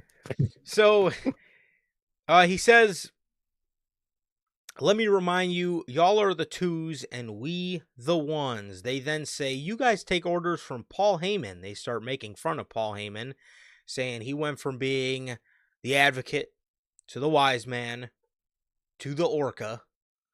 And Jay says something like he was built like one or something. Jimmy then says he talked to Adam Pearce and they have announced, and they end up announcing for WrestlePalooza, the Bronze versus the Usos, the great. Oh, dude, I love when Jimmy does his shtick where he's like, where he says like, you guys are gonna face the greatest tag team of all time, and then like Jay will like ad lib for them, and they start like running their whole like we're the greatest tag team of all time, which is a fact. And they are WWE's greatest tag team of all time. I don't care what anybody says. Mhm. But I love when they start doing that whole thing, bro. It's so nice to see. LA Knight then comes out and he starts attacking the Vision. They start whooping LA Knight's ass. Ringside, the Usos then do a double suicide dive onto the Bronze to help. And then LA goes for a BFT on Bronson Reed, and Bronson pushes him into Jay, and he almost hits Jay. They end up taking out everybody, or they end up taking out the Bronze, but there's some sort of weird tension between LA and Jay because Jay Uso thinks that LA Knight was trying to get him, bro. But I thought the first segment of the show was great. I like seeing the Bronze, man. Just they're not the Vision. I'm sorry, they're the Bronze. I mean, there is no Vision. Seth is doing. They didn't even interact on the show. Like at the very least, you could have done a segment where Seth just says like, hey guys, I want you guys to take care of this while, I got to take care of this. This is serious. Punk's wife embarrassed my wife. They could have done something, dude, but like nothing. Absolutely nothing. Nothing was done. No sort of cohesion. Like you like, again, at the very least, you could have done a segment where, again, they just sort of like tell you like they're gonna do separate things for a little bit, or like something, man, like, or at least like have do something, bro, just to, I guess, not write them off as a group, but just write them off to do separate things for the time being. They didn't even interact. They didn't even fucking interact. No. No interaction between them two. The Prawns, just say the Vision, and Seth and Becky literally didn't. They just said the Vision. That is their connection. Is somehow they managed to phrase the Vision into each one of their promos. That's the only fucking connection they have. Like you said, a little backstage thing would have been real nice for, Seth to tell them, he wants them to take care of the Usos on their own and, have that be a test or whatever the fuck. You have a million ways to do it, and you didn't do literally any of it. They are completely disconnected from Seth and Becky. And yeah, the opener was solid. I do like this Jay thing going on, man. Love it. And I like the Bronze. It's just they're not the Vision. They aren't. No. So we then get a post-segment promo from LA Knight and Brian Saxton, where LA tells him, or LA tells Brian, he does not care about the Usos reunion. He says that he didn't throw, or he says he didn't try to run into Jay Uso because he doesn't need to. He says, and then he says he wants one of the Bronze tonight.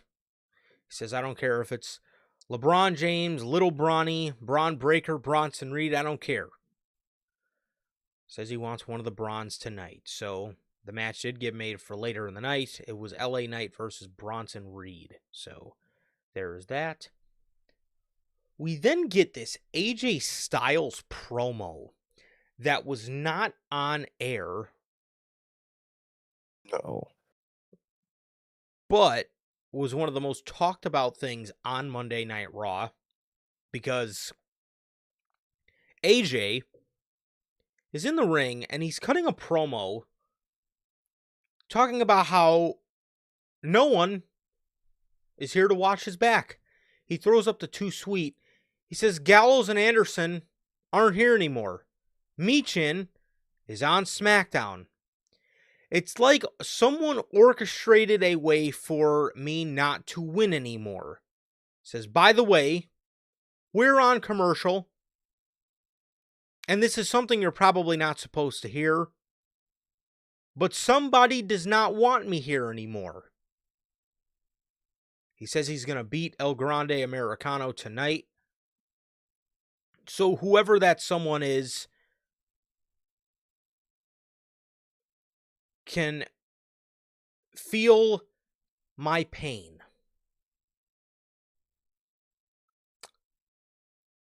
Damn. Very interesting. It's especially interesting now that we're hearing about, like, his contract being up in 2026. I already know the AEW fans are going to go nuts about their AJ Styles and Will Ospreay match. I thought I seen something about AJ Styles sending out feelers to other companies, which if that actually becomes true, that's actually going to be wild work. And like, there was also this weird The story controversy about his son. I guess his son made some type of tweet or some type of Instagram comment that talked about like that basically hinted at like them not liking the way him not liking the way Triple H has been booking his dad. Because he's been booking his dad like shit. And you can clearly see that AJ's not really much of a priority. I mean, if he was much of a priority, he would be on the fucking John Cena farewell tour, but he's not. But however, he cut this promo, man, and it's just very weird to me. It's like on one hand, I want to say it's being, put into a storyline, but I also don't know because it was a promo just for the international audience, so I'm not exactly sure where they're gonna go with it or if they're gonna make anything out of this, man. But it is especially interesting surrounding all these rumors about his contract being up. But what did you make of this whole thing? very interesting. The feelers thing, I remember I did just read that like I think last night. I think it says that happened on his last contract that he Gotcha. sent feelers out. So I mean, if he sent it out last time, I'm sure he's gonna send it out again. Hmm. I mean, it's just a smart business thing to do, um, which is interesting. I don't know, man. I feel like this is a work. Especially, it was on like the US commercial break and AJ acknowledged that and Triple H loves to do, the technical like off-camera stuff to make it feel real, like, when KO turned heel Right. on Cody off screen and just had like the fans record it. Triple H does like doing that type of shit to make things like feel, more of a shoot. Um, and that's what it's kind of, giving me the vibe of is like a work shoot overall. It could very well be the case that this is very true and that was just him going off. I think time will tell on that one, but I feel like overall, not only is this kind of like a work shoot, but this also kind of screams an episode of WWE Unreal to me of them making a storyline around AJ having nobody and being frustrated, especially because later in the match, we'll talk about when Dragon Lee helps him. He was like really happy that he had Dragon Lee out there to help him, and he was like hugging the shit out of him. Yeah. So I feel like they're gonna be doing a thing where AJ has nobody, and I wonder what the end game is in that. I wonder like who's he gonna get to work with because I think that's kind of the end goal here. Yeah. 100%. 100%, man. Or sorry, not Dragon Lee. AJ Styles. Um, I really hope this is something that is actually going to be expanded upon, bro, because it's about time you ramp this guy's booking up. I mean, it is downright ridiculous everything you've been doing with AJ Styles in terms of this feud with Dominic Mysterio. Like, yeah, it's funny stuff, but like in these final years of AJ Styles, what's really on your list of importance? Is it making sure these last couple years for AJ are memorable, or is it doing a comedy skit with him? You know what I mean? To me, I would just rather get serious AJ Styles like when he first came into WWE. Um, and I definitely don't want things to end on terms of Vince doing a better job with AJ than Triple H did, because that is just downright bullshit. Um, but yeah, man, I mean, AJ, again, I really hope that this is something that actually gets expanded upon because AJ needs to be taken more seriously, plain and simple. Does he really does, man? Yeah, so I hope, like you said, I hope it's one of these instances where Triple H wants to, have something take place for the international crowd and keep it off camera for the US just so it feels more real, but that will come in due time and we will see how that all develops in due time, bro. But yeah, so AJ Styles and El Grande Americano, the other El Grande is out. Did you know which one that was? I genuinely couldn't tell because the face kind of looked like Bate, but he walked like Pete Dunne. I think it was Pete. I don't know. I thought it was bait, Oh, but it doesn't fucking matter, dude. It's fucking one of them, dude. Well, actually, it might be Pete because I guess he's a fucking producer for AAA now. You have one of your fucking best young fucking people on your roster in a producer role. Classic WWE. So yeah, it's either fucking one of those two. so El Grande, Pete Dunne, El Grande is out there, and we have, in the words of Corey Graves, dude, Dragon Lee comes out there, and I make fun of AEW commentary. I gotta make fun of WWE commentary, bro. Oh, Dragon Lee comes out there. He gets on the apron and he gives the other El Grande a Hurricane Rana. And Corey Graves says, "Oh my God, it's the Red Hot Dragon Lee." I'm sorry, The what? Red Hot. Red Hot. If Dragon Lee is red hot, then what would you consider like John Cena or like AJ Lee this year? Please tell me. What? The Red Hot Dragon Lee. Motherfucker, y'all don't use him. What you talking about, Red Hot? He's fucking cold as ice because of y'all. If he is red hot now, what would he be if you used him? I wonder. I really wonder.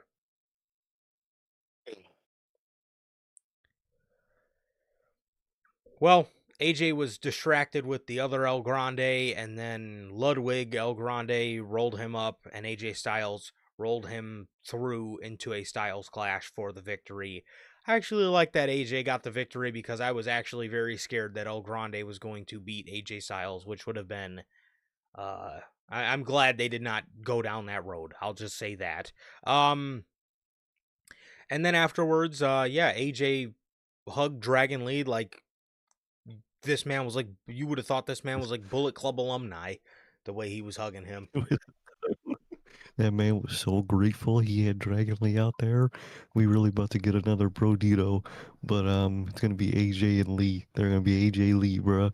Um, but yeah, dude, the match was good. The ending sequence was really good. The roll ups into It the was. Styles Clash is always fucking fire, and very interested to see what the end game for this AJ story is, man. I'm very curious to see.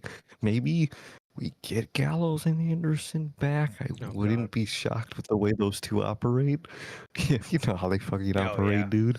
They'll be in the company. AJ retires. They'll get fired. They'll be cool with it. Go back to Japan. But I'm very curious to see, what the end game for AJ is with this. Very, very curious. Me as well.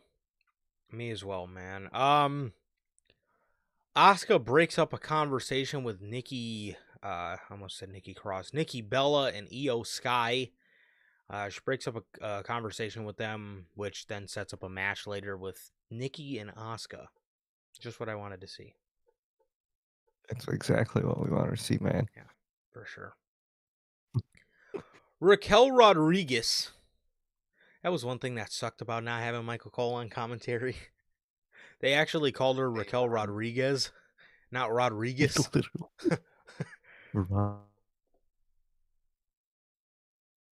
Rodriguez.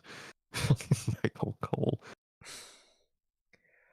Lyra was on the top rope going for the peripatia, but her back was bothering her, which allowed Raquel to catch her on the top rope with a Tejana bomb for the victory.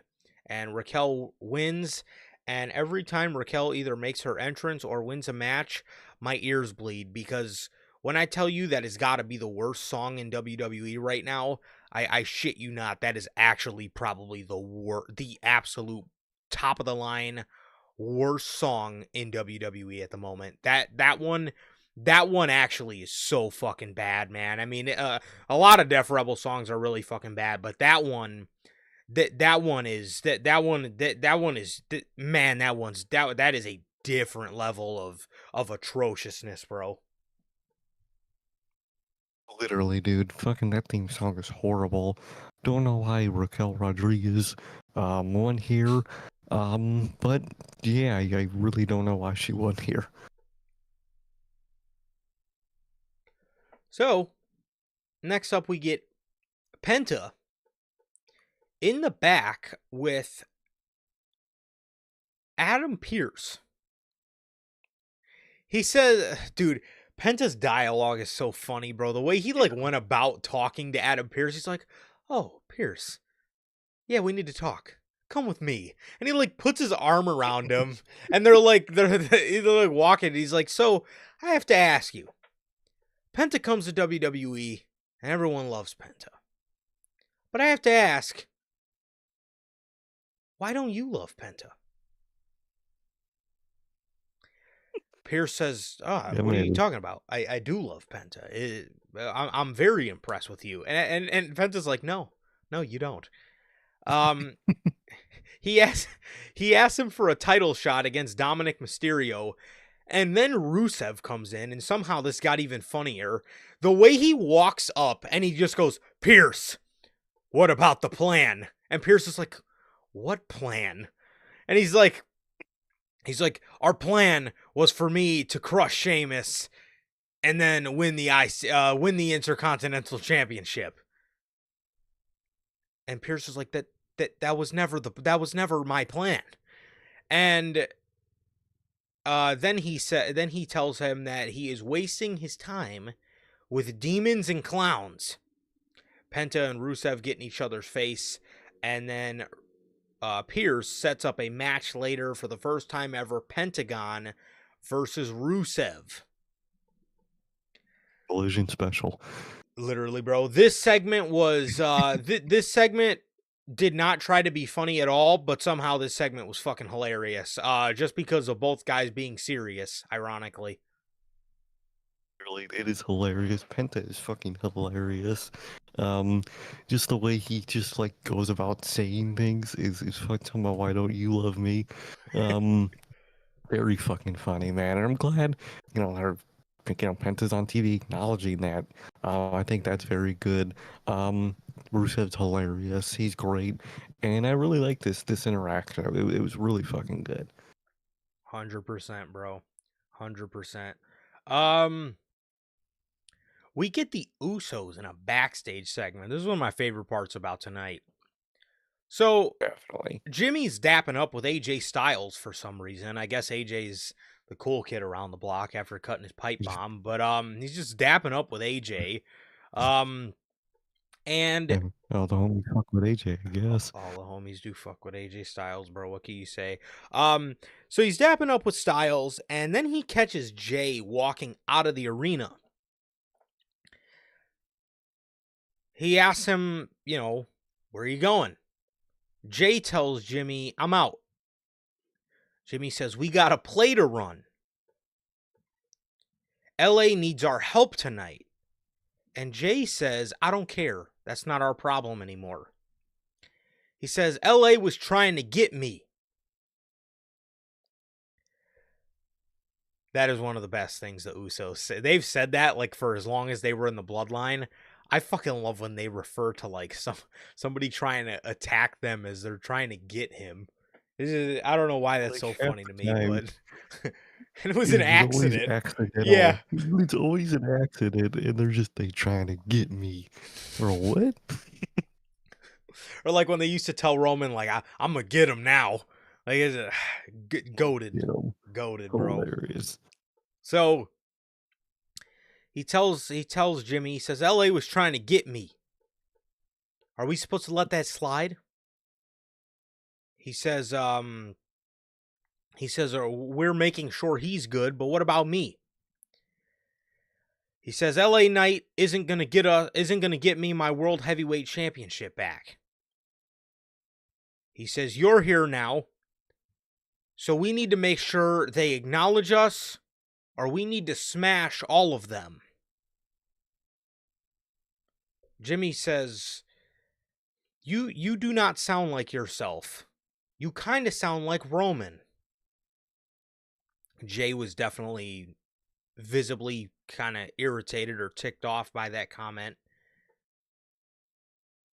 And he tells Jimmy, well, maybe sounding like myself ain't working. Damn. That was heat. This is going to get really good. I can tell you right now, This if is. they play their cards right, and this motherfucker actually, after all these years, ends up starting to turn into Roman Reigns, that's going to be really, really good, man. That is going to be really good because that's a story that was talked about 2 years ago for things that didn't want to happen. That was the whole reason Jimmy turned on Jay, was because he So didn't he want to. doesn't turn. Yes, he didn't want him to Mm-hmm. beat Roman Reigns and become the champion and tribal chief because he knew it was going to get to his head. And after all these years, now it's actually might be starting to get to the man's head. That is nuts, bro. And that is a really dope story to tell. And I am very excited for that. And hearing Jay say that, I was like, obviously, we were all thinking it like, that's a Roman line. And then when Jimmy called that out, Oh, and obviously, the past couple. And the funniest thing about all that, too, I guarantee you Roman will eventually call that out. Like, dude, you're starting to you're starting to you're can't get starting to out talk like alive. me. You know what I mean? You're starting to get out of line Mhm. with the way that you're acting. It reminds me of me from a couple years ago. Um and I love that, man. I think the story they're gonna tell there is gonna be nothing short of great. Most definitely, dude. I really like what they're setting up with Jay. I love this angry Jay, and this frustrated and this Roman Reigns-esque Jay. I fucking love it. I love the story it's gonna tell with Jimmy. Um, like you said, it was kind of set up 2 years ago, and look at it now. They're really going in with it, and he won the world heavyweight title, and he's obsessed with it ever since, and now it's gonna turn him into Roman, dude, and that's actually really fucking sick, and I'm very excited to see how this story's gonna go. For sure. AJ Lee makes her return after a decade to Monday Night Raw. She comes out wearing the IC championship. She thanks the crowd for the ovation. She says, for those of you who weren't here 10 years ago, the reason your millennial parents were excited on Friday, or she says, my bad. She says, a lot of you are probably wondering why your millennial parents were excited on Friday. My name is AJ Lee. I am your favorite wrestler's favorite wrestler. That was a dope fucking line because it's very true. That's fucking true. She says, 10 years ago, I retired. I felt like I accomplished everything. She felt like she accomplished everything in her wrestling career that she wanted to accomplish. There was no way she was going to step back into the ring. So she went on a journey to accomplish all these things in life. She went on a mental health journey. She wasn't healthy, and she needed to take care of herself and get right. She says she went to therapy and turned her mental chaos into a superpower. She says the fight is worth it, and if you are going through that fight, just know you are worth it. It's very true, man. Listen to those words for real, bro, if you Very are going through some shit like that. truly, truly. So it is she says then she watched Monday Night Raw. Holy shit. That's a whole nother battle in itself. Just Lord watch soul, it. If how you would you thought do Raw it? was bad, just watch SmackDown. If you thought that was Watch bad, then just Dynamite. watch Dynamite. Yeah. And if you really want to seek What? into the depths, then just watch Collision. Oh, So that is the depths. that is literally the depths. But I will say, I like how the promo wasn't just strictly talking about like Becky and Seth. I like how they did give a little bit of a backstory on the favorite wrestler's favorite wrestler. Again, you look at all these people that people say, oh, she's my favorite. Bailey, Roxanne, all these people, bro, is like a lot of their favorite is AJ Lee. But the craziest thing about AJ Lee got erased from the history books, bro. She was the longest reigning Divas champion until she left, and she was married to CM Punk, and there was kind of this whole like just odd state of limbo between her and the company, and she in a sense never really got the appreciation or her flowers, I guess, to as a goat. Everybody likes to give, you see like, no disrespect, but like you see the Bellas, they take a lot of credit for like paving the way in the Divas division. Like, it wasn't them, bro. It was AJ Lee. AJ Lee was the only one that anybody fucking took seriously during that time. It was her. So anyways, yeah, I like how the promo did give a little bit of a backstory on where she was, what she was doing, that kind of thing. So, for that, I liked it. I liked it a lot, and I like her message as well, man. So, she says, it's one thing to watch her husband wrestling Drew McIntyre, Seth Rollins, John Cena. It's another thing to see him in the ring with Becky Lynch. She said she wanted to like Becky. They had so much in common. She is a leader, a rebel, a New York Times best-selling author. I did it first. But there is a world where me and Becky could have been friends. But then she had to go and motorboat my husband, put her hands on him, defame him, and then Becky came out there, very annoyed. She says this has nothing to do with your stank-ass husband. She says she already had to wash herself in bleach to get the stank out of her.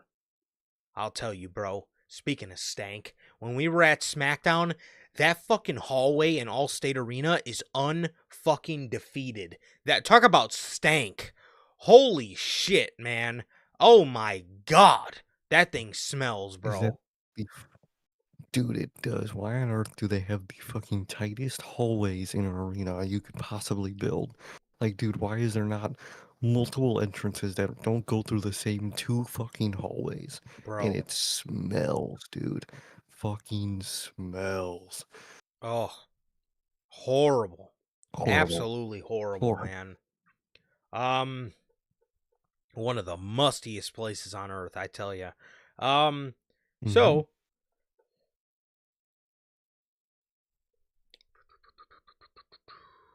oh, she says, why is nobody freaking out? She is wearing my title. She says they are nothing alike because I am the greatest female wrestler of all time. It's not just me saying it, it's Sports Illustrated, the Chicago Times, and the Milwaukee Times are saying it too. She says she does not deserve to even put a finger on her championship. Becky then tries to cover up her black eye, but AJ calls out her shiner that she has. She says if Becky is the greatest of all time, then she can come and get her championship. She lays it down in the middle of the ring. Becky is hesitating. She wants to do it, but she just can't bring herself to do it. She says, listen, you Jersey trash bag weirdo. She asks where is your husband? She says, where is your husband, by the way? She says it had nothing to, she says, this has nothing to do with her. It's about your husband. And me and my husband's vision. She then brings out Rollins. Rollins tells AJ to give Becky Lynch the championship back so they can leave this dump of a city. AJ says Becky has two options. She could come in and get the championship and risk getting another black eye, and she'll give the title back. Or you guys can agree to a tag match. AJ Lee and CM Punk versus Seth Rollins and Becky Lynch at WrestlePalooza.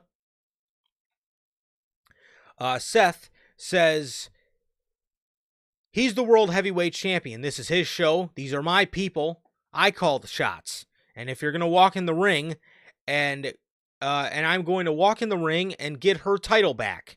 He goes to grab it, but AJ stands in his way. Seth gets mad. He then gets in AJ's face and tells her he runs the show. And as soon as he says that, there's a huge pop because Punk comes out there with no music. Becky Lynch is standing there hyping up Rollins, and she backs right into CM Punk, and the look of just terror on her face as she tried to feel behind her, like, oh, was that actually somebody? And then it was Punk. So he walked right past her. He gets in the ring, immediately goes to GTS Rollins, and Rollins slips out of the ring. Rollins is pissed, and then he says, you know what? That's it. You got your match at WrestlePalooza. You two versus us two. Becky's trying to look at him like, yo, what the fuck? But Rollins is beside himself. AJ then kisses the IC championship and throws it back to Becky Lynch. I thought this was great. I thought this was a great way to set the match at WrestlePalooza up. I'm very excited for the match at WrestlePalooza, and I'm excited. Like I said, man, I'm excited to see what they got in store here, man. And I like the way this whole segment went. I thought it was great. I thought it was great, man. I thought everybody here did a great job. Love the promo from AJ Lee. I love Becky Lynch kind of being scared of AJ Lee, and obviously Rollins being a bit of a hothead, man, because he got showed up. He got showed up here by CM Punk, and I like it, man. I like it. I think it was I think it was great. I thought it was a great first start to the build to the confirmed now match between AJ, Punk, Becky, and Seth. I very, very much like this segment. I love seeing, AJ Lee talk about, herself in that first half. I thought that was really good and really good to see. The second half was also really good. I like the way they all play into each other. And I think it's just very, very good. It's very nice to see something this interesting on television again. And I like where it's going. I think this was a great first start, man. And can't wait to see how they continue it, man. I really liked it. And I really like how AJ is still her weird, crazy character, even after all these years. I'm glad they kept that. 100%, bro. 100%. Rusev defeated Penta because New Day and Grayson Waller distracted Penta, which would leave Pentagon to dive onto them on the outside. Another WWE commentary thing I gotta call out. Penta hit a code red. Everybody knows what a code red is, or if you don't know what a code red is, sunset flip powerbomb. Joe Tessitore is freaking out, calling it the Mexican Destroyer. And Rusev kicks out at 2. He hits a code red, and Joe Tess is like, oh, Mexican Destroyer. And then Rusev just kicks out at 2 because it's just a code red. And then he starts freaking out again. He's like, how did he kick out? How did he kick out of the Mexican Destroyer? And Graves is like, well, I think he was looking for a Mexican Destroyer, but he ended up getting a code red instead. Joe, I know you're not on Raw, but what the fuck, bro? Come on, bro. Come on, bro. It's like when now this is his first week, so I'll cut him some slack for this one, but it reminds me of like his first week when Dragunov hit the torpedo Moscow, and he's like, big shoulder. Big shoulder. Really said big shoulder. Well, like, dude, does WWE not make these people do their homework before they get the job? Big shoulder? Like Mexican Destroyer. Dude. So that tells me you don't know what a Canadian Destroyer is, because that's literally just Penta's version of it. He's Mexican, so he calls it the Mexican Destroyer. It's the same. Exactly. Like, okay. Come on, bro. What are we doing there? I don't know if he does it a lot. I'm not really like an avid SmackDown watcher, so I don't know if he does shit like that a lot, but come on, bro. We got to do better. New Day, Xavier Woods jumps on the top as Penta, or jumps on the apron as Penta was on the top. Penta gets distracted again. He goes to dive onto Rusev, and Rusev hits him with a Machka kick for the victory. Pretty good match. New Day and Penta continues. I think Penta needs to be asking if Triple H loves him, because why is he still feuding with the New Day, bro? Why is anybody feuding? Why are the fucking New Day on television? Honestly. The New Day even doing here, dude? Like, I don't get it, man. I really don't get it. Yeah, the match overall was good, but why is he still with the New Day? Why is that a thing happening still? Horrible. Absolutely horrible. So, we got Big Jim talking to LA Knight in the back. He goes up to LA and he tells him that him and Jay got to put the beef aside because we got to beat the Vision. LA says, last time I went for a world title, Jay kicked me in the mouth. And the last time I faced Roman for a title, it was actually you that cost me that match. So if you guys want to help, don't. I'll do it myself. And he walks off. We then get just the banger of the night here. Just the match that everybody bought a ticket to see. Asuka versus Nikki Bella.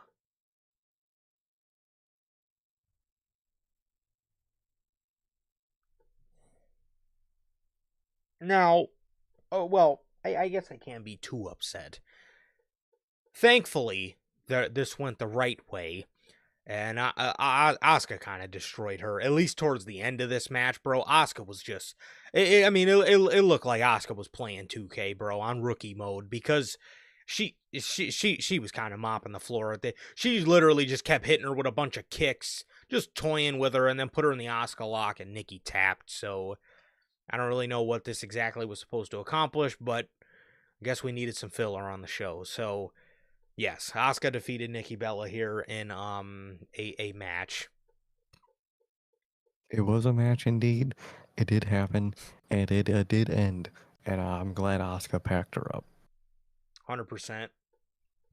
100% there, bro. I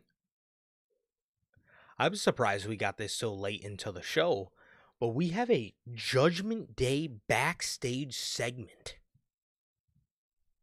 Was in second, and I completely forgot about them until that segment came up. Oh, me too. Me too. I was like, oh my God. I was so happy when they showed this segment because I was like, oh my God.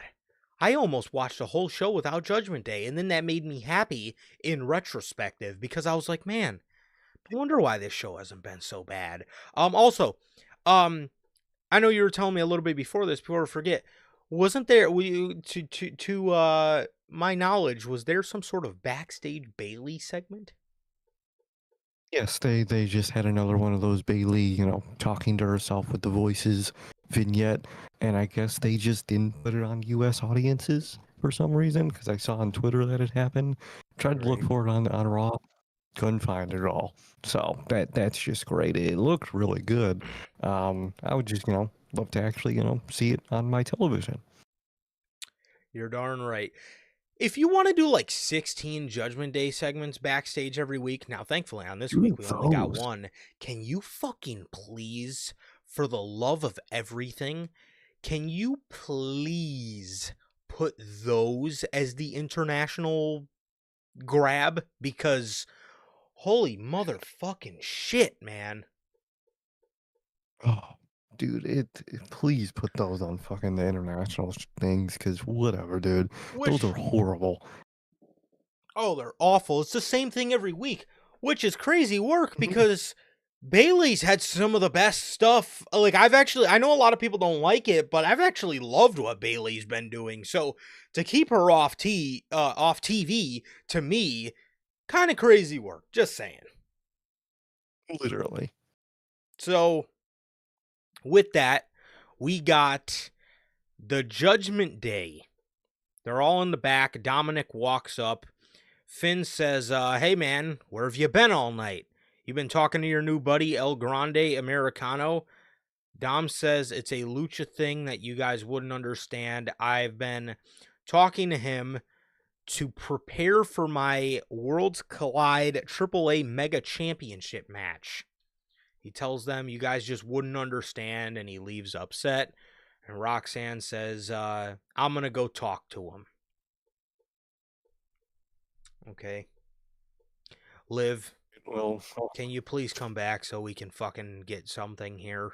Because this isn't, nothing's going to happen until Liv gets back. And knowing the Judgment Day, Liv will be back and she'll just give Roxanne dirty looks for like a year and a half until they fucking do something with that. Liv will come back. It'll be real awkward, all them backstage. They'll try to get her to like Roxanne, and slowly over time, Dom's gonna get closer to Rock. It's gonna be the most generic, lame ass shit in the world, dude. And it's exactly what we're gonna get up until probably SummerSlam next year. Good gracious. Nikki Bella and Asuka are in the back arguing. I can't lie to you, dude. Nikki Bella, bro. Man, Respect me. horrible actor. You wanna go round two? Horrible, dude. She is actor, fucking bro. Oh my god. Like, dude. You must want round two. Oh yeah. Oh yeah. Oh, You just yeah? got packed Really up. crappy. You just got packed the fuck up, and that's not your line, bro. That's Asuka's line. She just packed you up, and you're talking about, do you want to go round two? For what? So she can fucking mop the floor with you again? I mean, what kind of dialogue is that, bro? Hey, come on, man. I don't know. I don't know what that is, but hey. So she's like, you're gonna respect me, Asuka. You must want to go round two. Oh yeah? Okay. Okay. So they kind of get separated. Asuka walks back, and then Rhea Ripley just spawned in. And she asks Asuka if they have a problem. Asuka says, yeah, you two are the problem. I can't remember how it was brought up, but Rhea mentioned something about Io pretty much being like the successful one in the group and the one fighting for the world championship or whatever. And then Asuka left all pissed off. And that was that. So, yeah. Send up more tension with Asuka and Rhea. For sure. So, I'm sure that's going to be a cool, little thing they got going on, and I'm interested to see how that plays into Io and Stephanie at WrestlePalooza. So excited for that, man, and interested to see where that goes. Bronson Reed versus LA Knight. Braun is distracting LA Knight before he gets LA gets distracted, like I said, did I say Bronson Reed? Braun Breaker distracts LA Knight, and LA turns around into a Death Valley driver, which I guess the actual name for it is the Jagged Edge. I guess that's what Bronson calls it. So he hits him with a Jagged Edge Death Valley driver for the victory. This is like the second week in a row where LA Knight's just ate a pin to one of these Vision guys. Be careful what you wish for, I guess, because we sure were sitting here like, yeah, LA needs to move to Raw. And be careful what you wish for couldn't be any more fucking true. Because this is what we got. He literally went from being packed up on SmackDown to just being packed up on Raw. I will say on Raw, he does feel like more a part of the main event scene. Yes, he does. Than he did on SmackDown. But still, man, he's their main event Bray Wyatt. pin eater, dude. He's literally Bray Wyatt. He's their main event chopper for no reason. Don't understand it, dude. I don't fucking get it.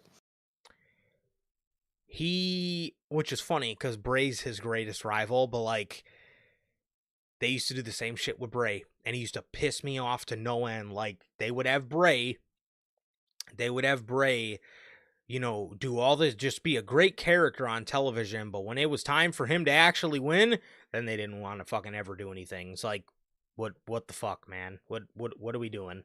What are we doing, bro?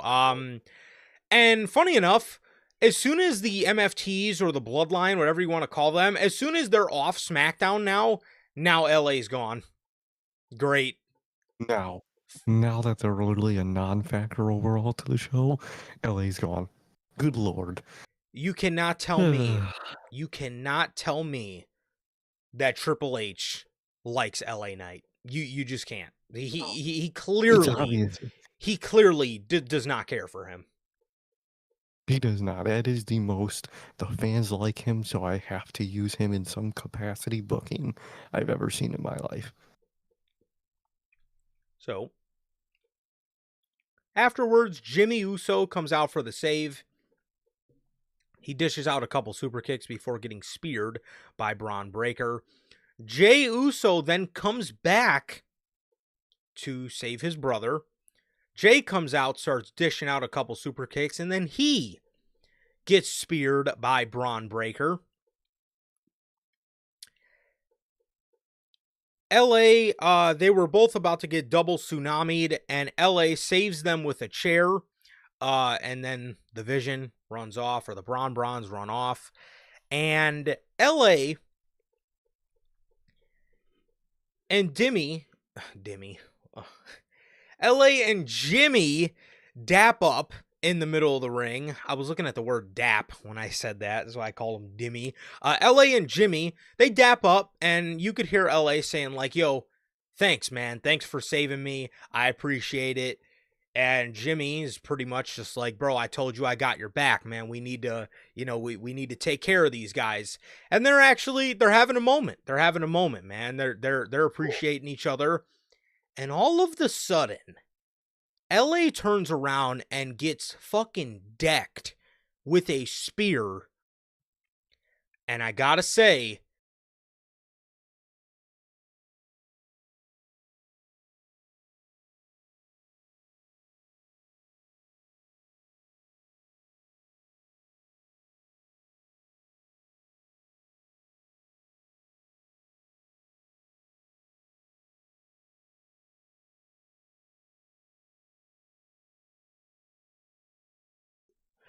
well, right at the end.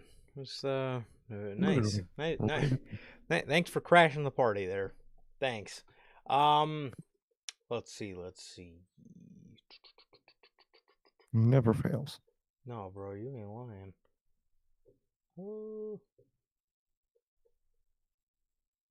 Okay. There we go. Okay. I think we're good. I literally right at the fucking end. Yes, what was I saying? Oh, Jey Uso. Yes, I am very, very, very stoked. I am very stoked to see how all this develops, man, because again, Jey Uso, the most, the most honest one, the realest one out of like the most caring one, the most low key, the most low key one, or the most low key caring one out of the bloodline.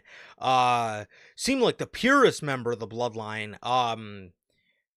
To kind of let Roman's advice get to his head a little too hard, and to let and to let again the words that Roman Reigns told him, to let the Roman Reigns what the fuck am I talking about?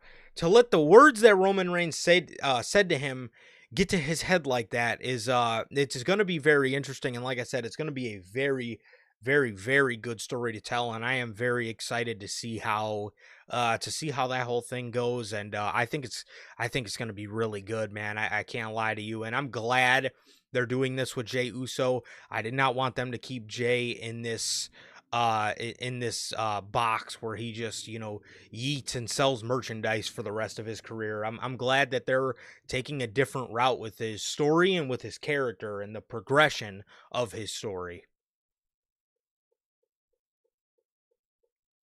Definitely very glad to see this as the general direction we're getting. Very excited to see, where this goes and where this takes, Jay, Jimmy, and the relationship, and Roman comes back, that factor too.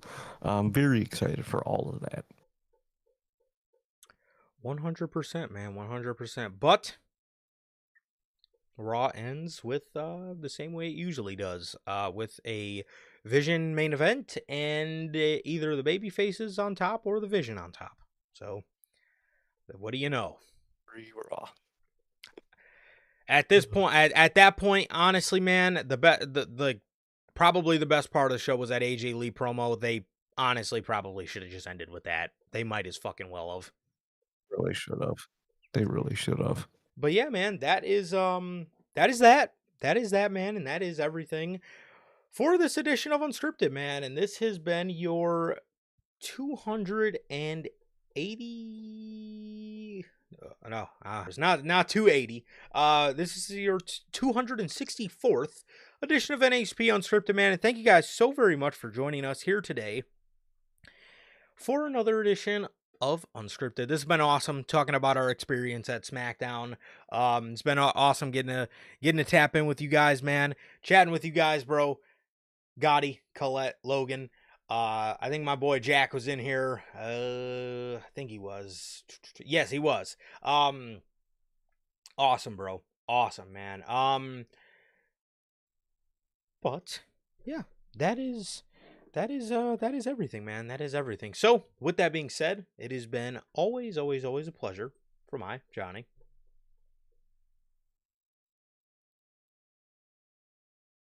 Okay. And that is going to do it for this edition of NHP Unscripted. This has been episode 264. Peace. Thank you guys. Hello.